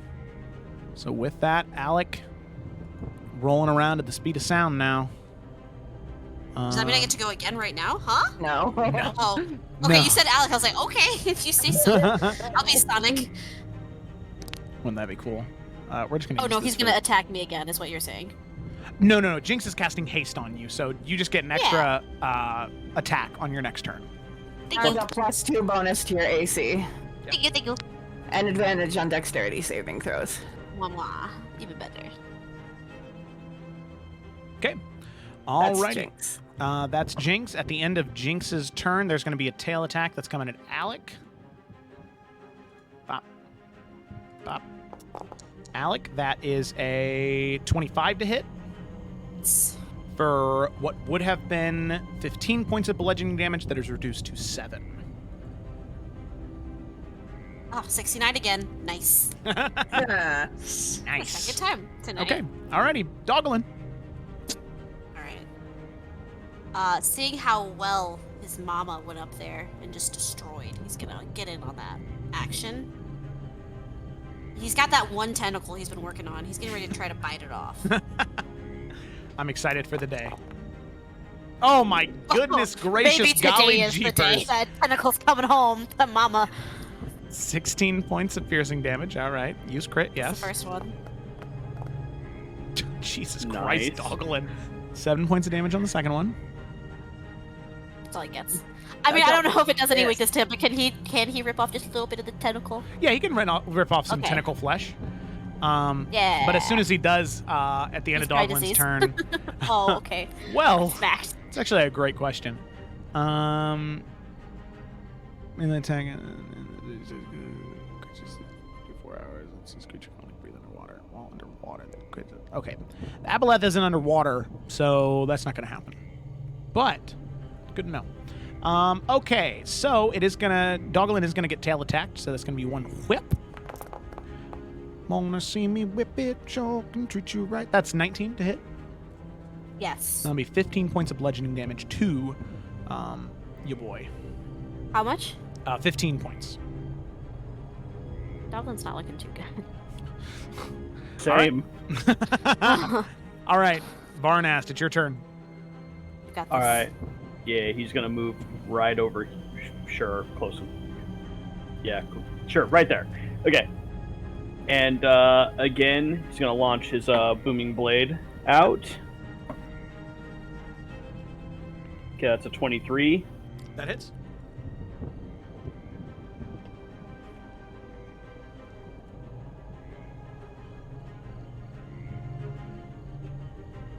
Okay, that's 20 points of damage from the slash.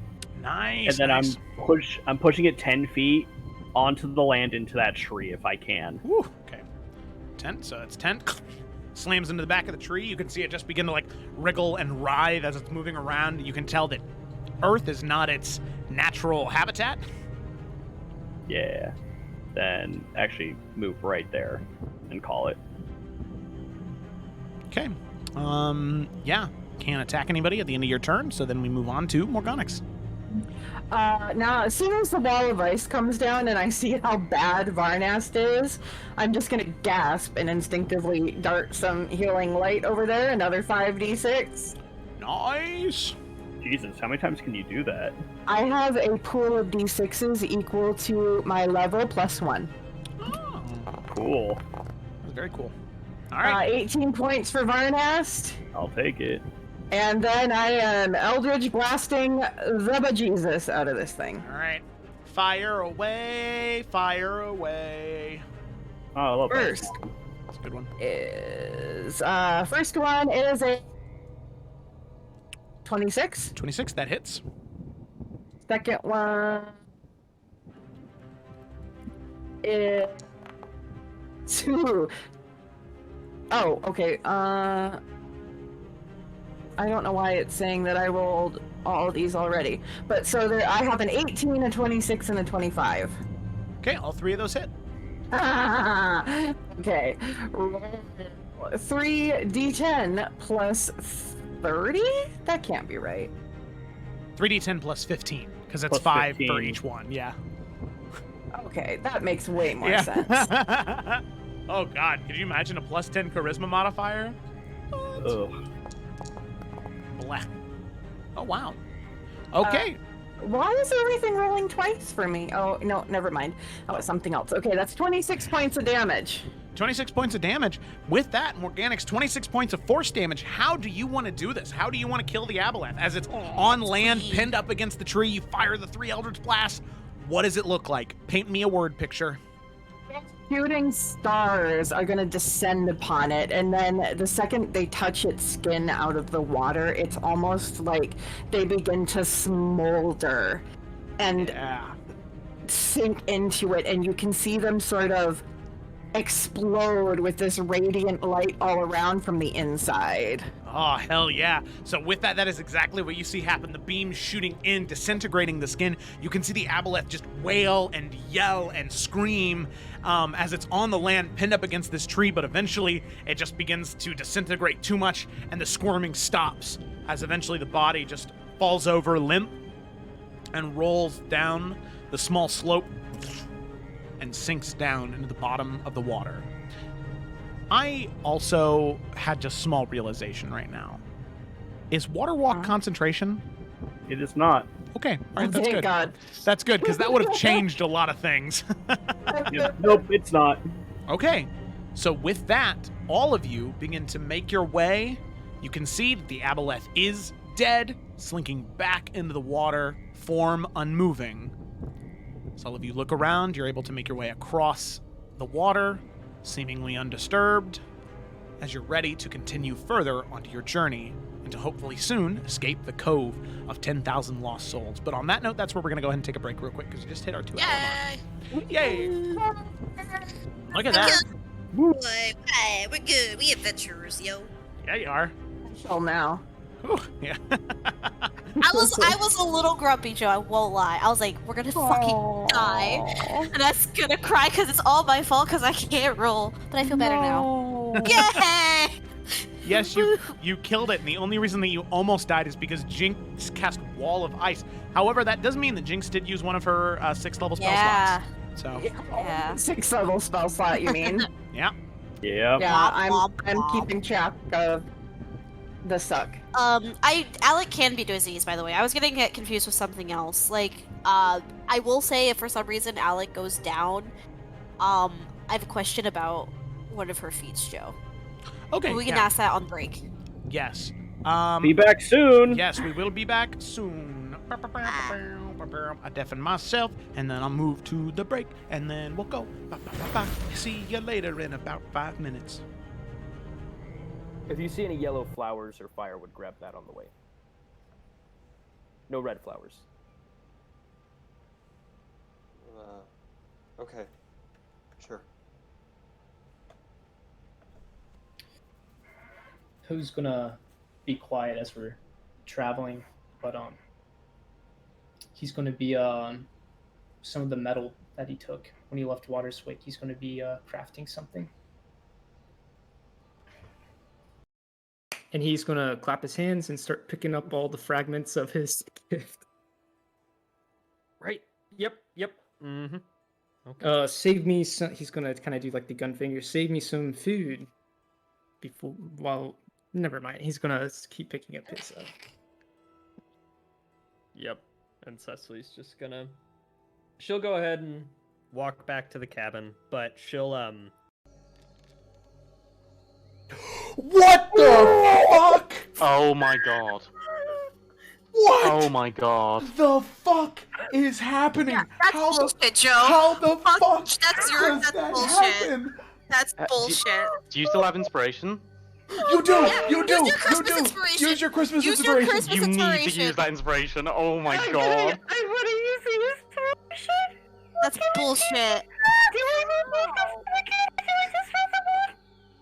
You just roll the one, you just roll the one, you just roll the one. It gives you a reroll. It's like a point of luck. I can't reroll both of them.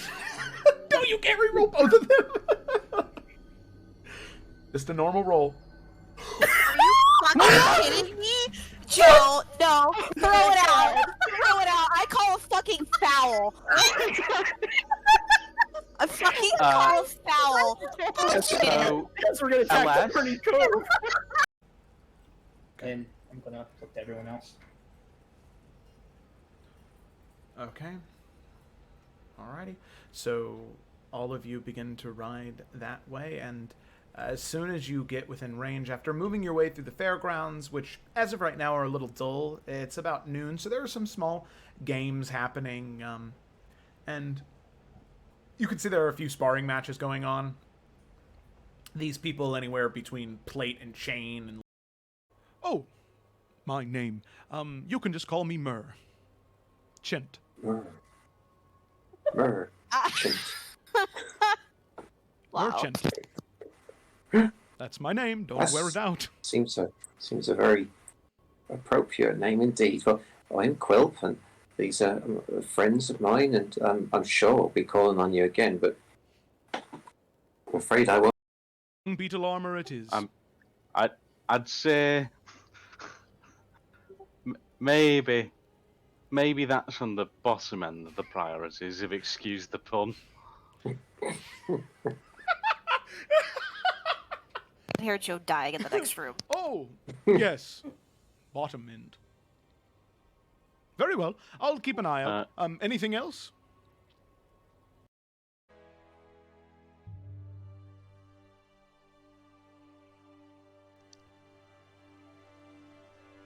Well, it's very beautiful. I'm glad you can, Twig.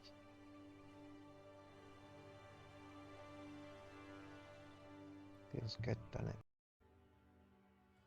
Oh, that's just gonna make it so heartbreaking when she finds out she betrayed them on accident. Well, not she. Oh gosh. So, you're telling me this grand whatever the fuck wants to meet Emeril, and Sailor cannot remember. That's in.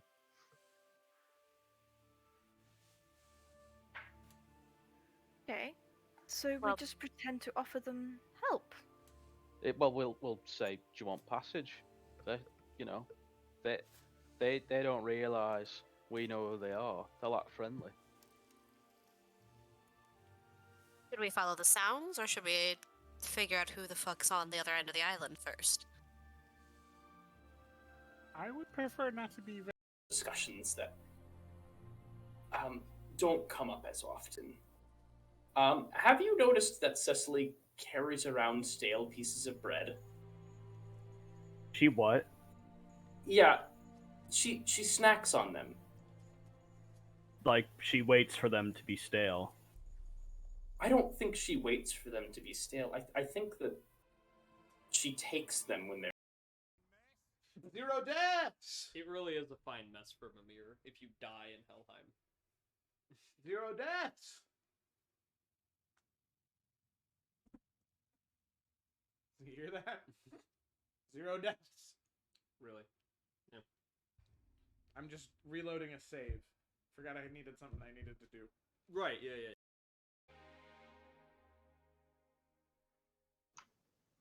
Come on. And he'll gonna do that, like, awkward, like, hug thing that guys do where it's like, it's hard, and then he'll, like, slap mouth in the back, like, I'm still a man. Yeah. Now he'll do that clear throat thing, and then... Yep. Alrighty, and we are back. So I'm going to go ahead and undeafen myself in the Discord chat so they may know the truth of the situation. Hello, and we're back. Hi. Oh, hey. Hey. How's it We're going? singing Nelly over here, sorry. Oh, yeah. Love Nelly. All right. So with that, we're going to go ahead and hop right back in. So we'll go ahead and end the combat encounter, right? No more turn tracker necessary as the Aboleth is dead, right? Sunken into the watery depths around all of you. And... second we're out of combat, I'm doing my last 2d6 and giving another womp womp 6 points to Varnast. Thanks. It's nothing, literally. Okay, we need to get away from the water. What? Yeah, imagine so. Do we realize we are diseased? Yeah, you do feel a little sickly. Where it's just, it might be a cough that wasn't there before, or a twisting pain in your stomach. It's just, yeah. Is there any sort of check I could roll to try to figure out what it is? Make a medicine check. It's going to be hard because it is a magical disease, so it's not as common of something that you would have read about.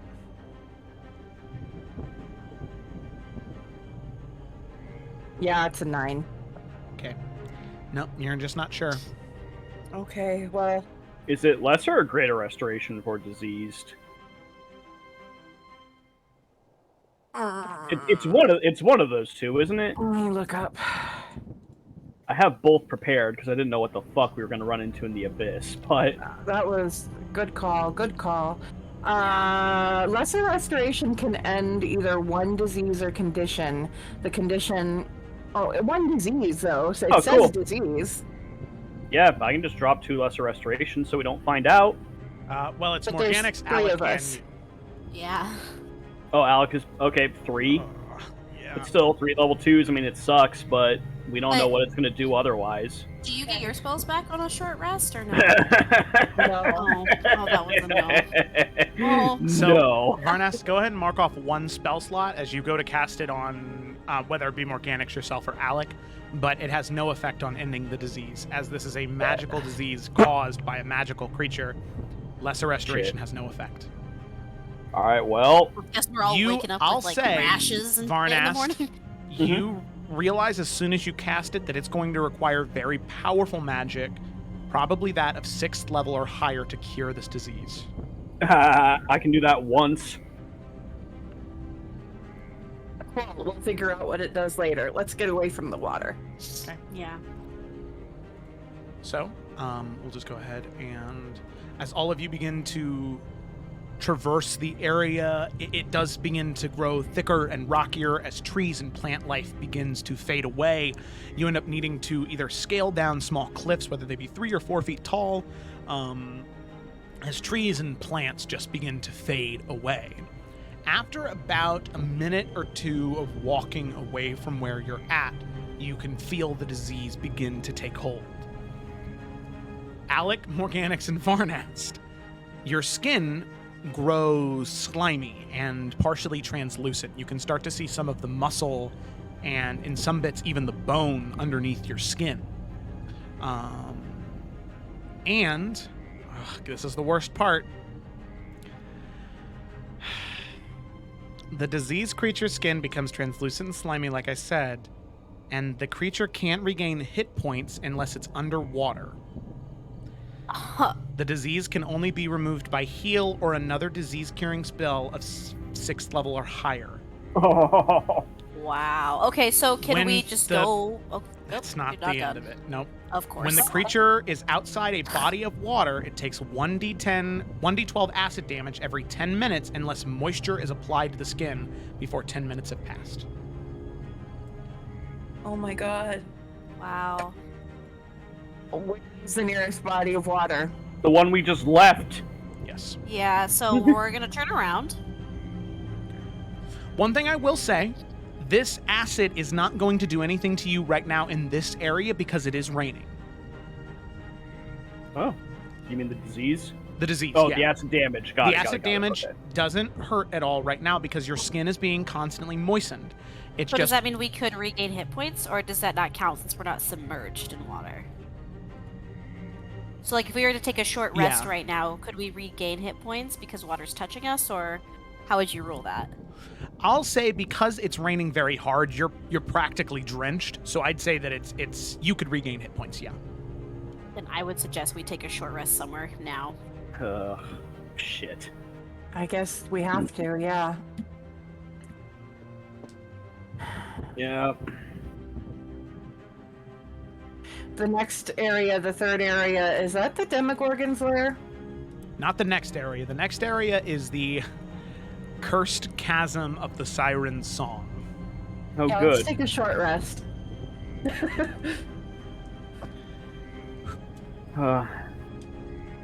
Short rest? Short rest. Yeah, short rest. Short rest. Yes, ma'am.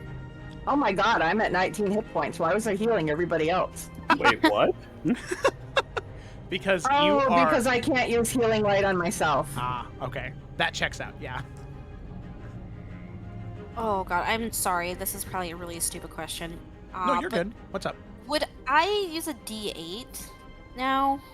It depends. So you have two different hit die pools. You can either use your D8 or your D12. Just you have 6 D12, or however many barbarian levels you have. Oh, okay. It's proportional to your levels. 9, 10, 11. Okay. Thank you.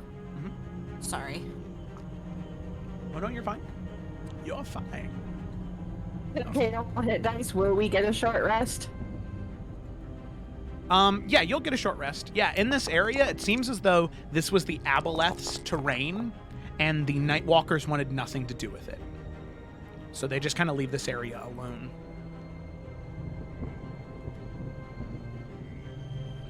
You're able to get a short rest. You're able to do whatever you please in this area. Could Alec, during this time... Yeah.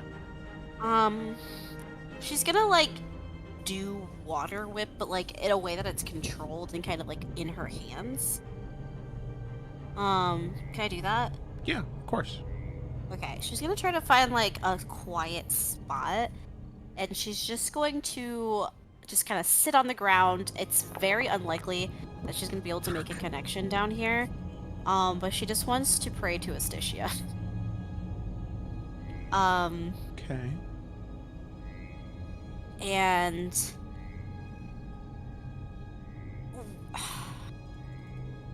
her thought process for this is that we are only one level in, and she's worried for the safety of herself and her friends, and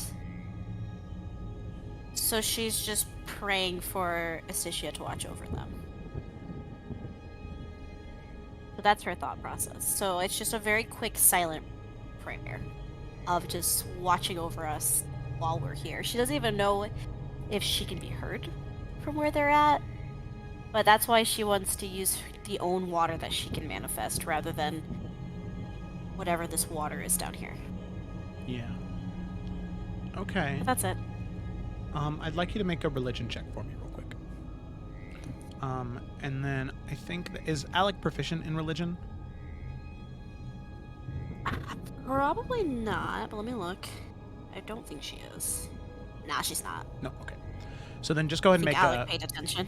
Well, with, make a, just wisdom check, because I remember we ruled a while ago that Alec's religion would be based off wisdom just because that's the culture as opposed to intelligence.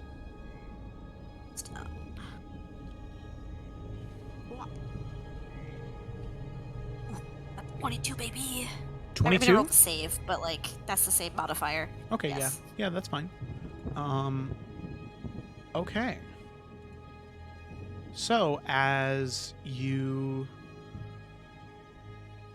begin to twirl the water around, you can see you're just kind of pulling it out of the moisture from the grass, the water whip, and you just begin to spin it around in a circle until eventually, through your constant spinning, you can see the water turn from that murky green to a very bright translucent blue as you're just spinning the water faster and faster in your hand, creating this connection.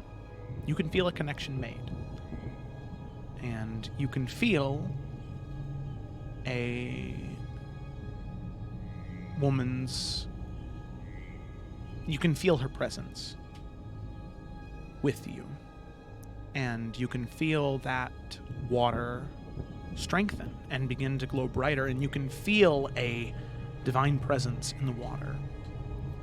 As soon as that happens, almost like holy water, she wants to just go around and just touch everybody with it. She doesn't know if it's going to do anything, but like to her, that's more important than it just keeping this to herself. So that presence, she's just going to kind of like touch foreheads with this water. Okay. So, doing that, it doesn't cure the disease. The disease is still there, but for the next 24 hours, you will not take the acid damage. Oh, yes. Regardless of whether you're in water or not. That still means you need to be wet in order to be healed, but you will not take the acid damage every 10 minutes now. For the next 24 hours. Cool. That's good. That's that 22. That's that 22 speaking right there. Oh, thank God you let me do wisdom instead of the other one. Intelligence? Yeah, that might not have been. Yeah, because that was bad. That would have been mean. I mean, I rolled it. That was not good, so. Yeah, so. Go ahead, sorry. I was just gonna say, on the short rest, Jinx is gonna use Arcane Recovery to get her 6th level back. That's a good idea, yeah. Because she only took 8 damage. She doesn't need to roll hit die. She doesn't need the rest. She needs the spells. While Alex doing that whole thing, because I imagine she's kind of off praying for like a little bit. Yeah. Yeah. Varnas will kind of like look over to Morgonics, kind of quietly like tap his foot for like wherever he's sitting. That was bad, huh? Yeah. We knew it was going to be bad, though. It's gonna get worse. We'll be fine. Hey, do you know why I get so upset when you, make fun of me? I make fun of you? You have before. I'm so sorry.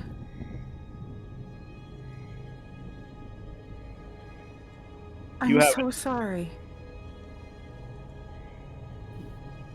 It's fine. You haven't known me very long, but, I know I've said a dozen times that, killing pirates, saving people, it's what I did, and, you've heard that 1,000 times, but what you felt today back there with that kid,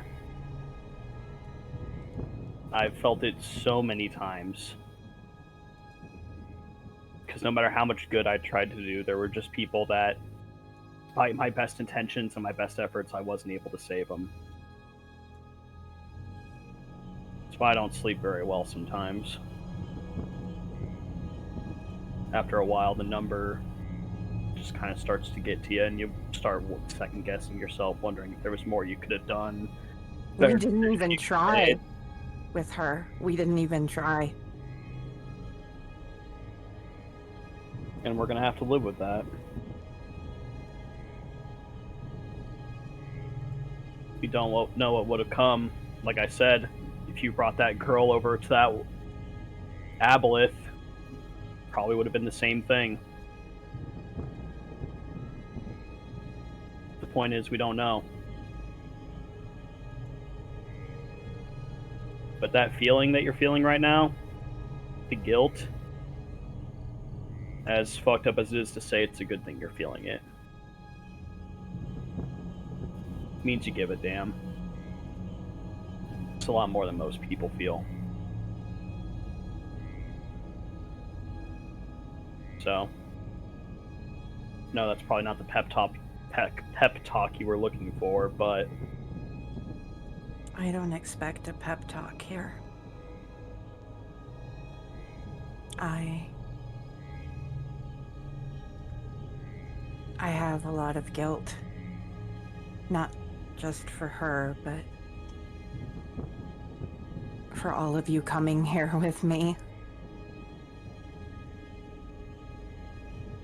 you didn't twist our hand, Morgonics. We all came of our own choice. We had all the information. We're all adults here. To be frank, if you tried to stop us, it wouldn't have worked. So that's something you can let go of right now, I can tell you that. But I think you would know better than anyone. It's not that easy. And believe me, I do. I'm sorry if I ever made fun of you, Varnas. I don't think in my head I thought of it that way, but that doesn't excuse it, and I will try to be better. I don't remember. Go ahead. I have a very dry sense of humor, and I think sometimes I poke at the people I care about, but I do it thinking it's good-natured and good-intentioned. But if I realized that it had hurt you, I never would have done. I don't even remember what we were talking about exactly. Plan to kill Duradine, plan to kill Colliard. It's all kind of blended together at this point, if I'm being honest. But I was trying to make sure we were coming up with a plan. And I said, like, oh, we needed to address the main thing. And you said, yeah, why did you and Sven break up? And I know you didn't know what happened, but I think you knew me well enough that whatever happened, it wasn't good, and it was obviously my fault. I didn't actually assume it was your fault. I thought he couldn't keep up with you. But I am very sorry. It was a bad joke trying to bring levity to a life without much of it. And I regretted it as soon as I said it.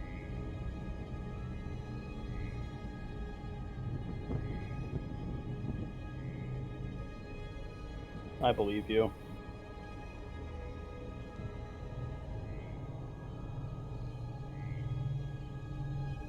I think you and I come from very different places, and I think it's led us to butting heads, but I think we can both agree that neither of us have ever abandoned the other or left them to suffer. Neither of us wishes ill for the other. It's rather what I always imagined having a brother would be like. I have two sisters, and I mean no offense, you're nothing like them. But that's a culture thing. We're very loud in West Salamander, let me tell you. I don't necessarily mean that I'm like your sisters. I'm just thinking the relationship feels like family. Fair enough. That I like to imagine as soon as she says family, Alec comes by and is just like Water. pinching her two thumbs together and just touching you both on the forehead. And she's just saying, Asticia has blessed us. And she's gonna smear water on both of your foreheads. Thank you, Asticia. We need it. Yeah. Indeed. And you can feel it is not a cleansing water, it is protective. It doesn't remove the effect, it just prevents it from happening. Sadly, your girl doesn't have very much power in this deprived land. It isn't much, but I think it's better than nothing. The fact that we can at least make some kind of contact is good. Yeah. It's like I told you, Alec. We're never really alone. Yeah, you are right. It is a really good feeling. Especially after that. I think at that, Varnas would push himself up and kind of look around. I think that's all the time we can afford. Yeah. Quick DM question. Yeah. I totally understand if you say no to this, because I forgot to do it before the short rest. But before we took the short rest, because I knew we were about to take one, could I have used healing hands on myself? Oh, yeah, sure, that's fine. Okay, so I get another 11 back. Yay! Woo, Okay, I'm points. much closer to full now. I'm at 73 out of 86. Because I get that back on a short rest, so it's like, well, why not? Okay. Yeah, all right. Look what I can get here. That was bad. That was so bad. Okay. So with that, the group of you only have one direction to go now based off the map Galadar gave you. And you know that there is a very steep. There we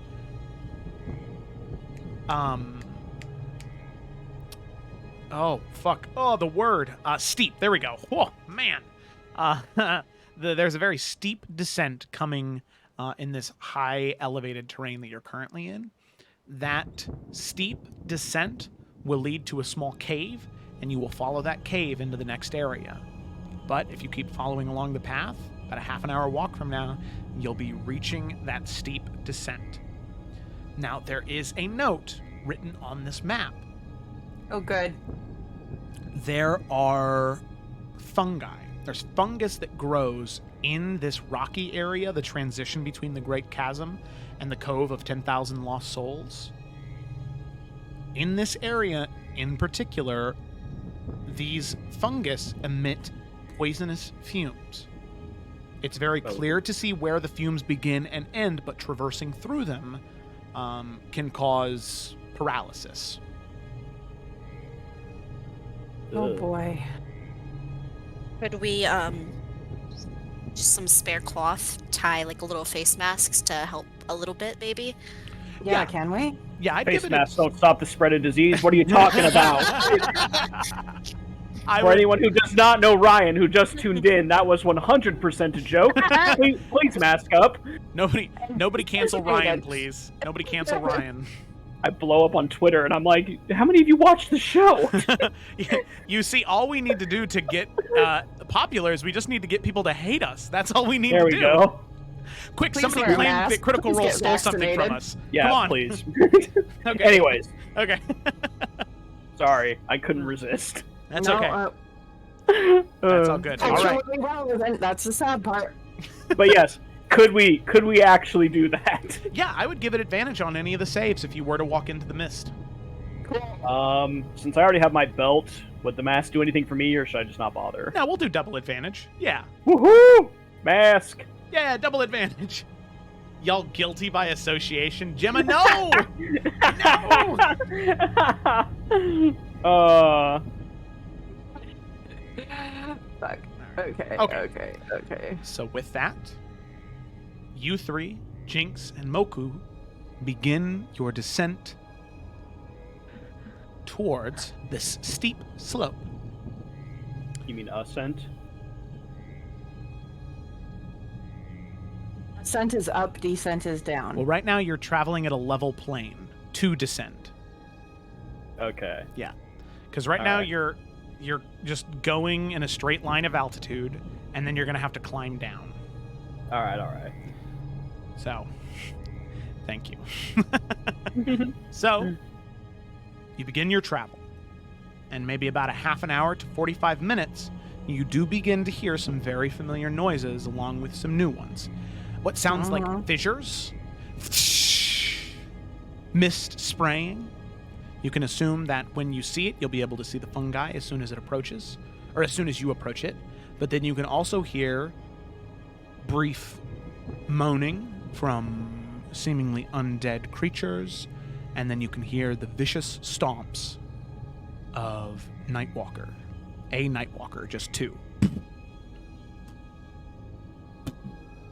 Stomping around. Now you do know, based off the map, these creatures will not pursue you into the chasm. They won't. So if you can get from one end of this map to the other, and I will say that as you approach, none of them seem to notice you as you are above them, I'm going to move you to the battle map, and it'll be up to you to decide, go ahead and do that, how you wish to approach this situation. You should be able to tell there's a green sort of swirling mist fog that will show you where those fungi are. So, pull everybody to the scene. Slope of Souls. Go to the off that map. Oh, fuck me. So, those are the fungi, right? You should be able to very clearly see all that green swirling mist. It's so dark. I can't even see, like... Let me try something.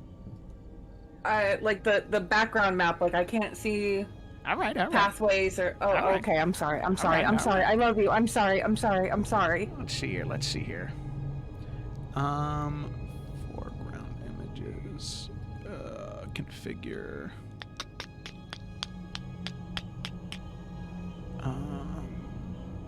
It looks like there's kind of like levels we're supposed to go down, maybe? Let me add one giant light fixture. Let's see if that helps at all. Oh, it's dark in here. That's why I can't see anything. I'm so sorry. No, it is okay. You worked so hard, Joe. Well, that doesn't help. Yeah, it definitely doesn't look like a Pokemon now. That is just increasing the brightness, and I don't think that helps. That just makes everything look foggy. We can work with fog. Yeah, I actually can make out features a bit better. Okay. Cool. All right, so you can see that there are these sort of narrow ledges that descend down one after the other. Actually, you know what might help? There's one last thing that I can do that may help with visibility just a little bit more. I'll turn down the tint of the lightning a little bit more. Ooh, yeah, that helped. Yeah. Okay. All I'm so sorry. No, it's okay. I just spend hours putting together mood and ambiance, and you ruin it. I know, and I feel awful. That's okay. No, visibility is most important. Okay, so moving into it, this is what you see. You know where the poisonous mushroom clouds are, which you would have advantage traversing through them, but if you do fail, you're paralyzed inside the fog. You see the enemies, they don't see you, and all you need to do is get to this bottom layer right here at the very corner, the top corner of the map. And as soon as you get down there, the enemies will not pursue you. So then it is up to you on how you wish to go from one edge of the map to the other. What I'm going to go ahead and do is I'm going to give you 5 minutes, and that is about how long it would take for them to notice that you're up here talking back and forth. And this is 5 minutes real time, right? Mm-hmm. So, with that, do you understand or have any clarifying questions before you start to discuss? I think I'm pretty clear. Yeah. Got it? All right. Yep. And Yeah, I'm good. Start. So there we go. Stream can Great see thoughts. 5 minutes. Okay, Kayla first, go. Oh god. Okay, so if we get advantage going through the fog, but we get triple advantage going past all those people, right? That's still a thing? Oh fuck, no, it's not. If we use all those spells again. Oh fuck, we probably shouldn't risk that. Okay, then I think maybe... Fuck. We just have, if we go dead center, we just have 2 checks we have to make. We just make the fog one, and we make the big boy. So if we just go straight down, it's only 2 checks. What if we don't go by the big boy and we go along the side and down, mad dash it? That would work too. Here's the thing. If we have to, I could thunderstep once and take one person with me. Jinx is also able of teleporting just herself 60 feet. I think that should only be used if someone gets paralyzed. I think that actually makes a lot of sense. Yeah. Okay. Then you could Joe, grab them. DM question. A creature has to be willing. Can they be willing while they're paralyzed? Yes. Does that work? Okay. Yeah, it's a mental willingness. They authorize consent. Yes. Yeah. So that way, Well, I if somebody don't goes down, you could grab them and then bamp out of there. We could I'm also. not the one paralyzed. I was gonna say, I don't know if this is a good idea or a bad idea, but what if we just tie rope to each other? And like if someone goes down, we just drag their asses with us? Yep. Alec is strong enough to do that. Yep. Absolutely. Unless too many people go down, and then we're really fucked. Then it's a problem, but otherwise, absolutely. I'm still thinking we go this, like the bottom right corner. Just I know Yeah, there's I more agree. mist, but I think avoiding the enemies is the better play here. So yeah, I kind of think we just go through there. The question is, do we try to be quiet about it, or do we just book it?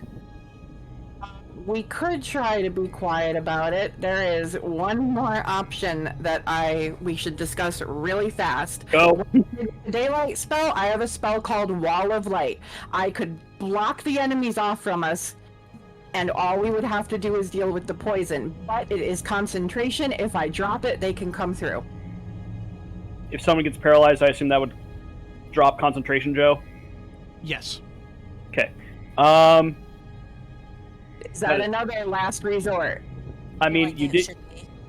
I mean, I wouldn't even need a spell slot for it. I have the scroll. Ryan, what do you think? I think that's good because then, no offense, it's you using a resource, which you just got all yours back on a short rest versus me dropping stuff. Okay, so we use the Wall of Light and we run. That's I'm okay with that. Let me see how far it can go really quick. Oh Good my call. god, internet, don't be slowing out. Okay. 120-foot range Wall of Light. That's pretty good. So if yeah. Oh, ample to cut them off. Yeah. So I will drop that Wall of Light, cutting them off and facing them, and we book through the poison. Okay, one last thing. Yep. I think the people who are more nervous about failing the checks go first. That way, the people who are more confident are coming up behind can grab them and keep going. What is the check we're making, Joe? Constitution. Con, I assume? Yeah. Okay. So, like, Varnas will be in the back because I get to roll 3 times to take the highest. So, like, I'm really not worried about failing. Both Jinx and Morgonics are +2. Moku is, fuck. It's +3. Moku is +3. Alex +3. I've never heard of that modifier score. Fuck. Alex is just gonna carry Doggo. So I guess me and Jinx go in the front. Yeah, you and Jinx go first. Alec has Doggo, Moku, and Varnas take the back. If anyone gets paralyzed, we will grab them and keep going. Yeah. Joe, do you want me to read out Wall of Light? Nope.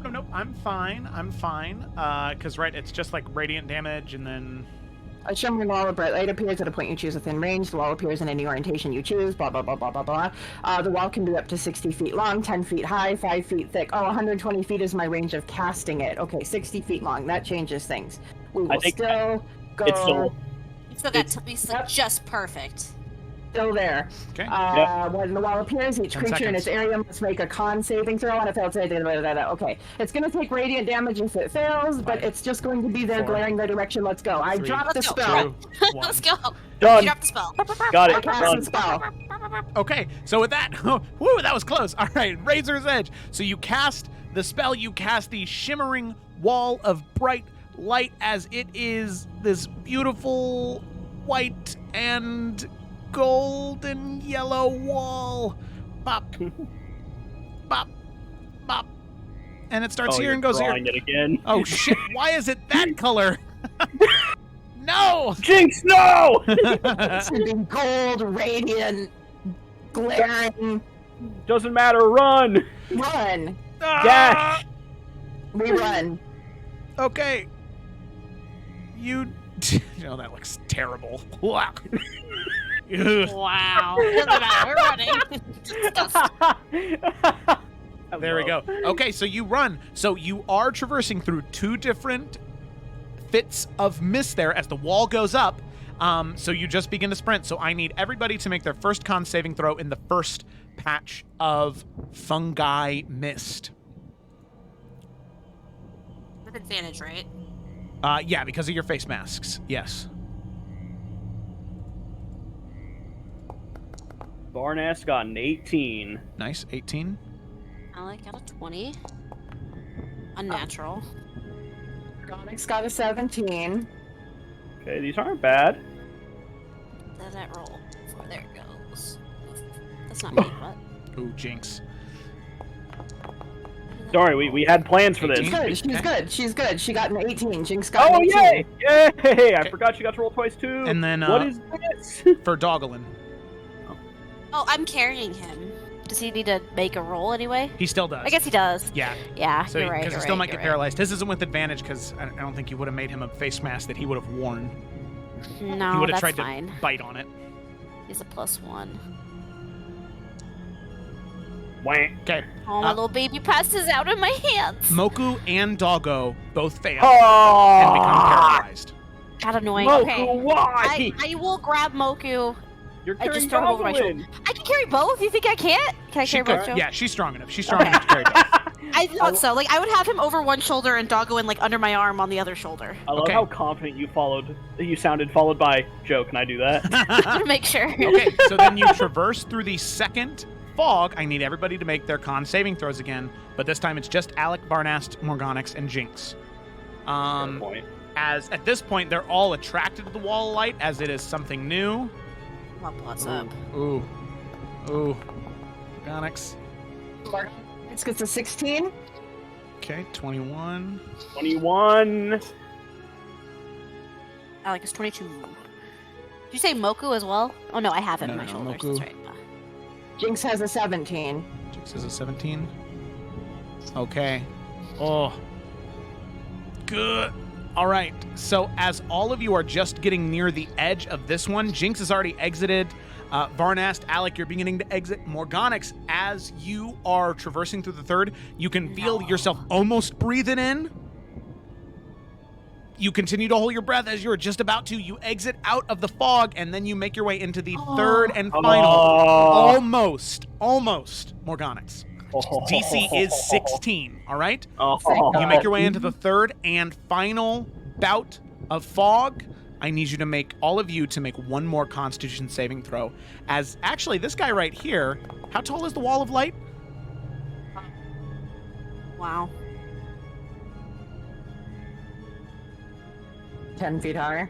Oh, he can see. Okay, well, okay. Wait. As you guys are traversing from one to the other, he's 20 feet tall, so he can look over the wall of light. So he's going to look over the wall of light, and there are two pools of divine energy standing in front of him. One is Varnast and one is Morgonics. So the good news is both Morgonics and Jinx passed their saves. Yes. Alec did not. Oh, Alec I did. rolled a 15. And if Alec knows that she's going to take a breath, then she's going to just throw them across. If she can throw them in here before she goes down, she will. People she's carrying. She'll toss Doggolin and... What do I have? Moku? Moku, yeah. Okay, so real quick, before you get there, this Nightwalker is going to use that Finger of Doom ability against Morgonics, as he can see over the wall of light. I didn't realize the wall was only 10 feet tall. Yeah, that's not great. Yeah, so he looks over, and he sort of...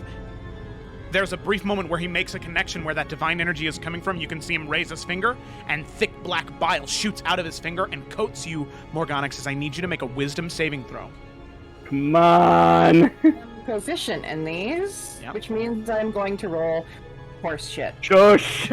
Believe in the heart of the card. Yeah! Oh, yeah! Okay. That's a 26. Woo! Okay, alrighty. So with that, in this middle part, you run. Alec, I point back at him and I run. You are frozen, and so I'll say that's another 6 seconds getting there. He's going to roll a d6 to see if the Finger of Doom recharges. It recharges on a 6. That is a 6. Okay, so Alec, you are paralyzed in that moment, but you can throw Doggolin and Moku over the edge to safety if you'd like. Yes, I would like. Okay, so you throw Moku and Doggolin past the wall of light into the safety of the next... And Thunderstep. Well, before you do that, there's one last Finger of Doom. I need you to make another Wisdom saving throw. This is the last one. I thought she was immune because she passed. I was.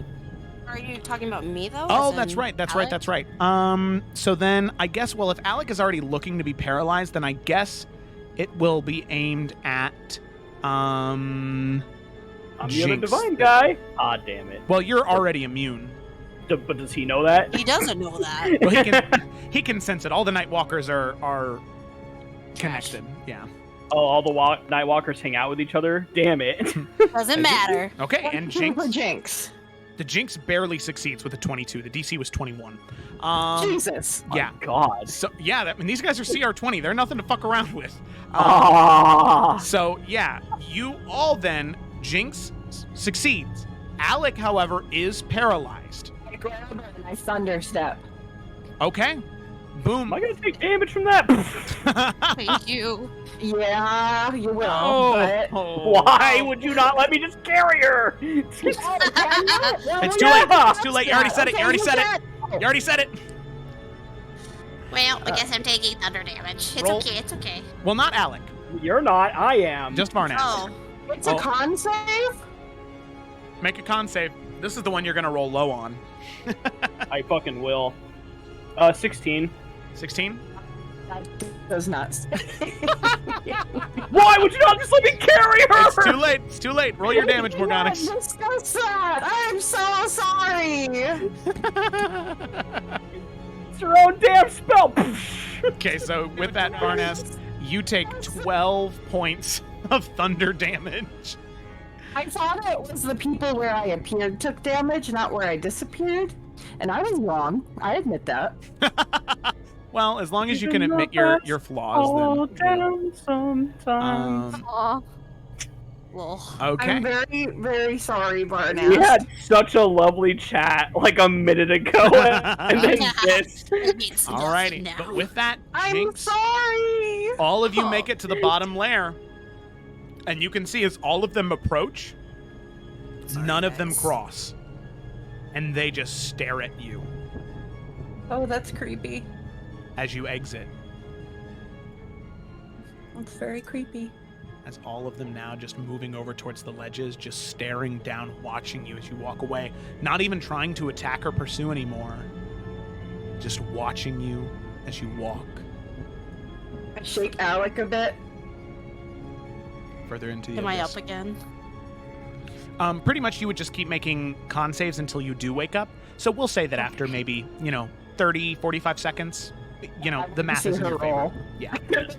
I'll keep going until We'll I wait. We'll wait. What's my DC? No, let's not do that. Already rolled. I think I rolled a 5. That can only end in tears, Kayla. Let's not. Yeah. That's okay. Let's not challenge the universe like that. As if so, the universe is going to be very cruel and unfeeling. It's not usually in is. the eye of the dice gods. Alrighty. I am awake though, Joe. You are awake, yeah. Moku and Doggo. And Doggo and Moku, yeah. Eventually they all do wake up. We'll say based off con scores that Moku maybe takes a little bit longer to wake up than Jinx and, or than Doggo and Alec. Alright. That could have gone better, but it could have gone worse. Ow. I'm Thank so you. sorry. How the hell was that? I'm gonna healing hands Varnast for 11 points. Well, as you move into this area, Oh, god damn it. there's no more rain in this area. I'm not gonna healing hands Varnast for 11 I will points. do my water whip thing and just hold on to Varnast. No, I'm fine. It's fine.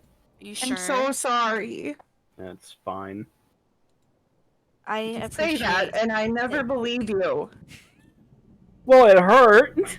I'm so sorry. It was a panic response. Let's just keep moving. Okay. All right. So, as you make your way into the next area,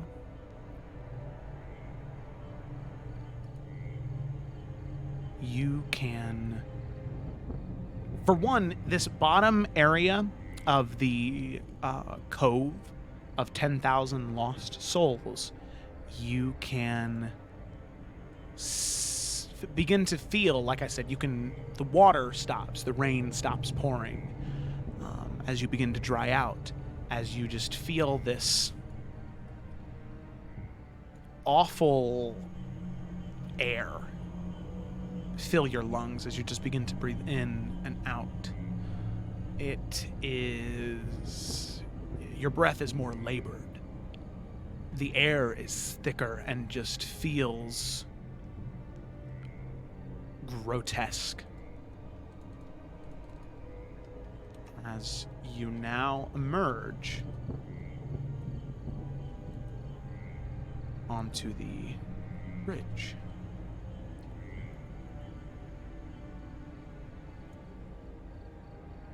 Okay. And up. You can see that first exiting that there is this very thin, narrow pathway that zigzags up a cliffside to a bridge connecting one half of this portion of this layer of the abyss to another. And you can see just infinitely beneath you is darkness and, well, an abyss just leading down forever. So I'm going to go ahead and pull you all to generally what you see here. Okay. And up near the top, you can see several creatures flying back and forth amongst the bridge. Creatures that are half bird creature, half woman, perching themselves up near the bridge, looking down, watching you as you approach. So, as you begin to make your way up these narrow pathways towards that large bridge, is there anything in particular that you plan on doing? Those things see us, apparently. There's just no getting around it, right? Mm-hmm. Yeah, they do. Instead of like tying rope to like each other, like Alec would suggest maybe it would be a good idea to like at least tie a rope around our waist. Because I assume this is like an open air platform, right? So like if one of us is to fall over, if you were clever enough and fast enough, maybe like, you know, using it to toss back around to catch yourself. You know, like just as a literally as a safety line. I just worry that if we tie them to each other, if one person goes, it's the domino effect and we all go. Well, if I fall, I can thunderstep. You can also fly. I have a minute of flight, yeah. If Jinx falls, she can teleport to safety. So we're okay. I'm looking to see... just already tying rope around her waist because she knows she can't do any of that. How many... What is the weight limit on the flying carpet? We have a flying carpet, that's right. What is the weight limit on that bitch? The weight limit on the flying carpet, let's see, what size is the flying carpet? I forgot about that. JK, fuck the rope. Why are we fucking with this? What is that weight limit? Why don't we just fly over the lake instead of fighting an Aboleth? Well, I'm guessing it can't carry all of us. Is the thing. It's 2020. I'm really guessing it cannot carry all of us. No, I think it has a weight limit of like 300 pounds. Okay. It's like 2 of us at a time. Yeah, Alec is pretty, got a lot of weight. So this is it's a 5x5 flying carpet, so its weight capacity is only 200 pounds. And then when it goes over 200 pounds, its speed is decreased by half. Okay. So whoever we feel is the greatest fall risk should be on the carpet. We would determine that, though.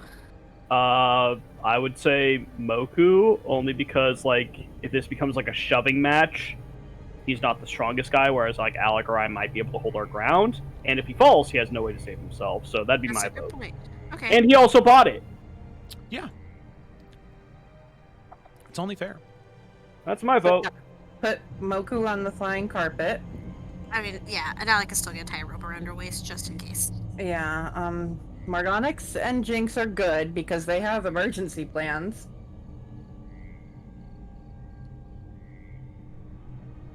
I'm not gonna fall, I'm just built different. Alec is gonna tie a little piece of rope around Dogwood's waist. How is the Varnast at climbing? If we have to. He's trained, like, got a +7 to athletics, so pretty He's fine. Put Moku on the carpet. All right. Moku will happily ride the carpet if he falls. He did in style. He did buy it. Yeah. He'll surf on it. Hell yeah. Rolling around at the speed of a flying carpet. I was thinking more like tailspin myself, but Oh yeah. All right. anyway. Okay. So, as all of you get closer, there is this just delightful singing. I feel that you like begin to hear. we take the face masks and we shove them in our ears. I think we should let Joe finish what he's going to say first, because Yes, because you kinda did not committed say that. that beforehand. As you do, you can hear several different voices singing in a chorus. And there is one voice singing much louder than the other, as you can see a much larger creature sitting on the end of the bridge you wish to go to, singing much louder than the rest. So with that, as all of you get within about 300 feet, I need all of you to make wisdom saving throws.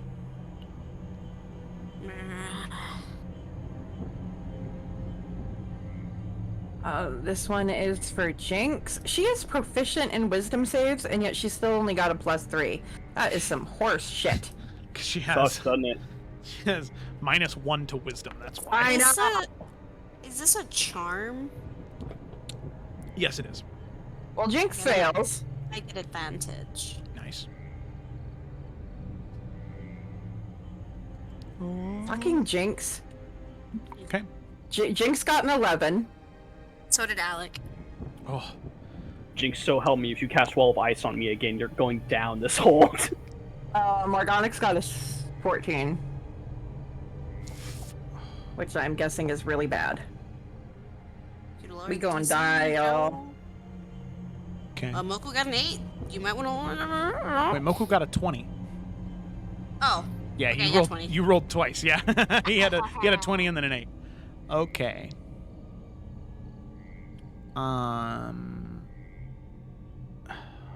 So Morgonics I appreciate how cool this art is before we have all these negative feelings associated with it. just real quick, look how badass this art is. Yeah.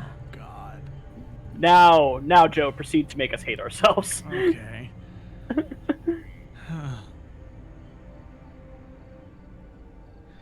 All right. So I was like, fuck, they're all dead. As Alec, Jinx, and Morgonics, right? Morgonics, you rolled a 14. I did, yes. And Alec, you rolled an 11. Yep. And Jinx rolled an 11. Yeah. Okay. The three of you feel compelled. While the Siren's song is beautiful, the voices that seem to just be singing in some foreign language that you don't understand, they now have meaning. The great void calls from beyond. Join him. Take the leap of faith and join him. As Alec, Jinx, and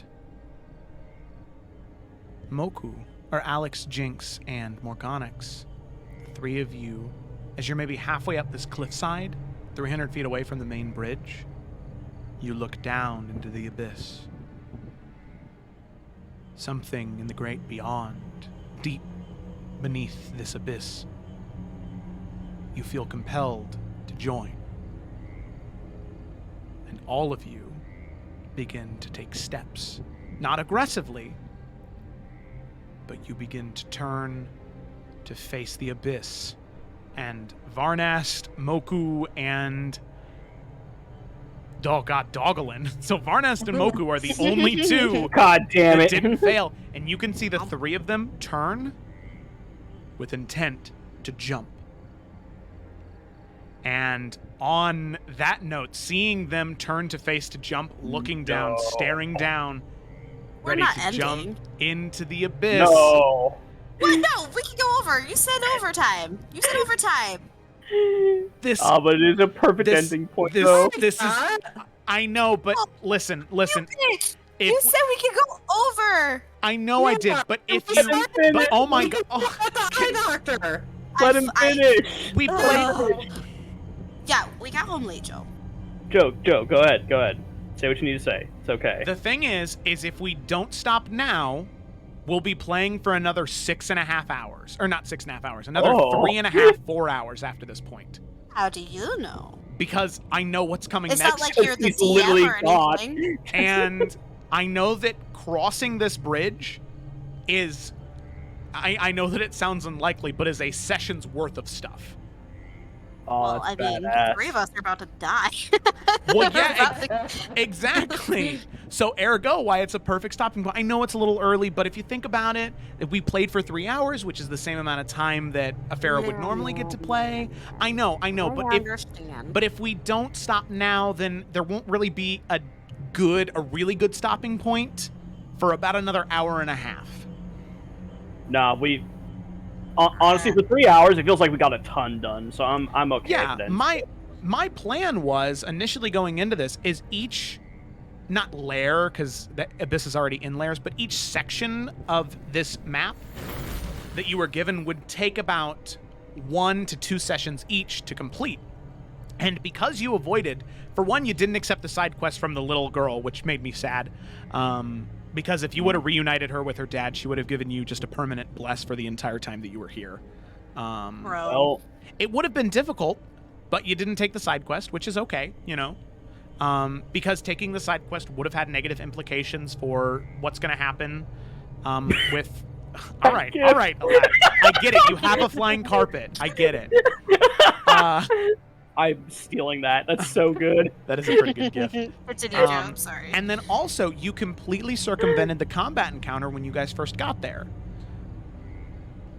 Because we're the best! Go, Efera! Yeah, you guys did a great job at... And also that at the end there, that was supposed to be its own combat encounter, but from your wall of light, from your high saves on on those, and from Morgonics succeeding her saving throw on the Finger of Doom, and Jinx on hers. I mean, you were really... You really kind of circumvented a lot of the longer portions. So, all things... before we go on break. How are we standing? Like, so would Morgonics and Alec be next to each other on the bridge? I would say what I'm going to do is I'm going to put out your marching order right here, because I'm going to say that it's the same marching order that you have whenever you go to do things in the game. I have an idea, but it depends on like where we're all standing. So typically your marching order, at least what it was last time, was Varnast, and then Alec, and then Morgonics, and then Doggo, or Morning Light, and then where's Jinx? And then Moku, and then Jinx. Okay, I think I have an idea. Okay. I like how you say you have a plan, but it's like up to us to save you at this point. I mean, I assume Joe's gonna let me, like Morning Light's gonna see Alec go to jump, and like instinctually he's gonna know something's wrong. Yeah, because the path you guys are on right now is about 4.5, 5 feet wide going up the cliff. So there is a little bit of movement in between the back of the wall and jumping off. So you can move amongst what's happening here. But Moku is next to Jinx, and then Doggolin's next to Morgonics, so Varnast is next to Alex, so, you know.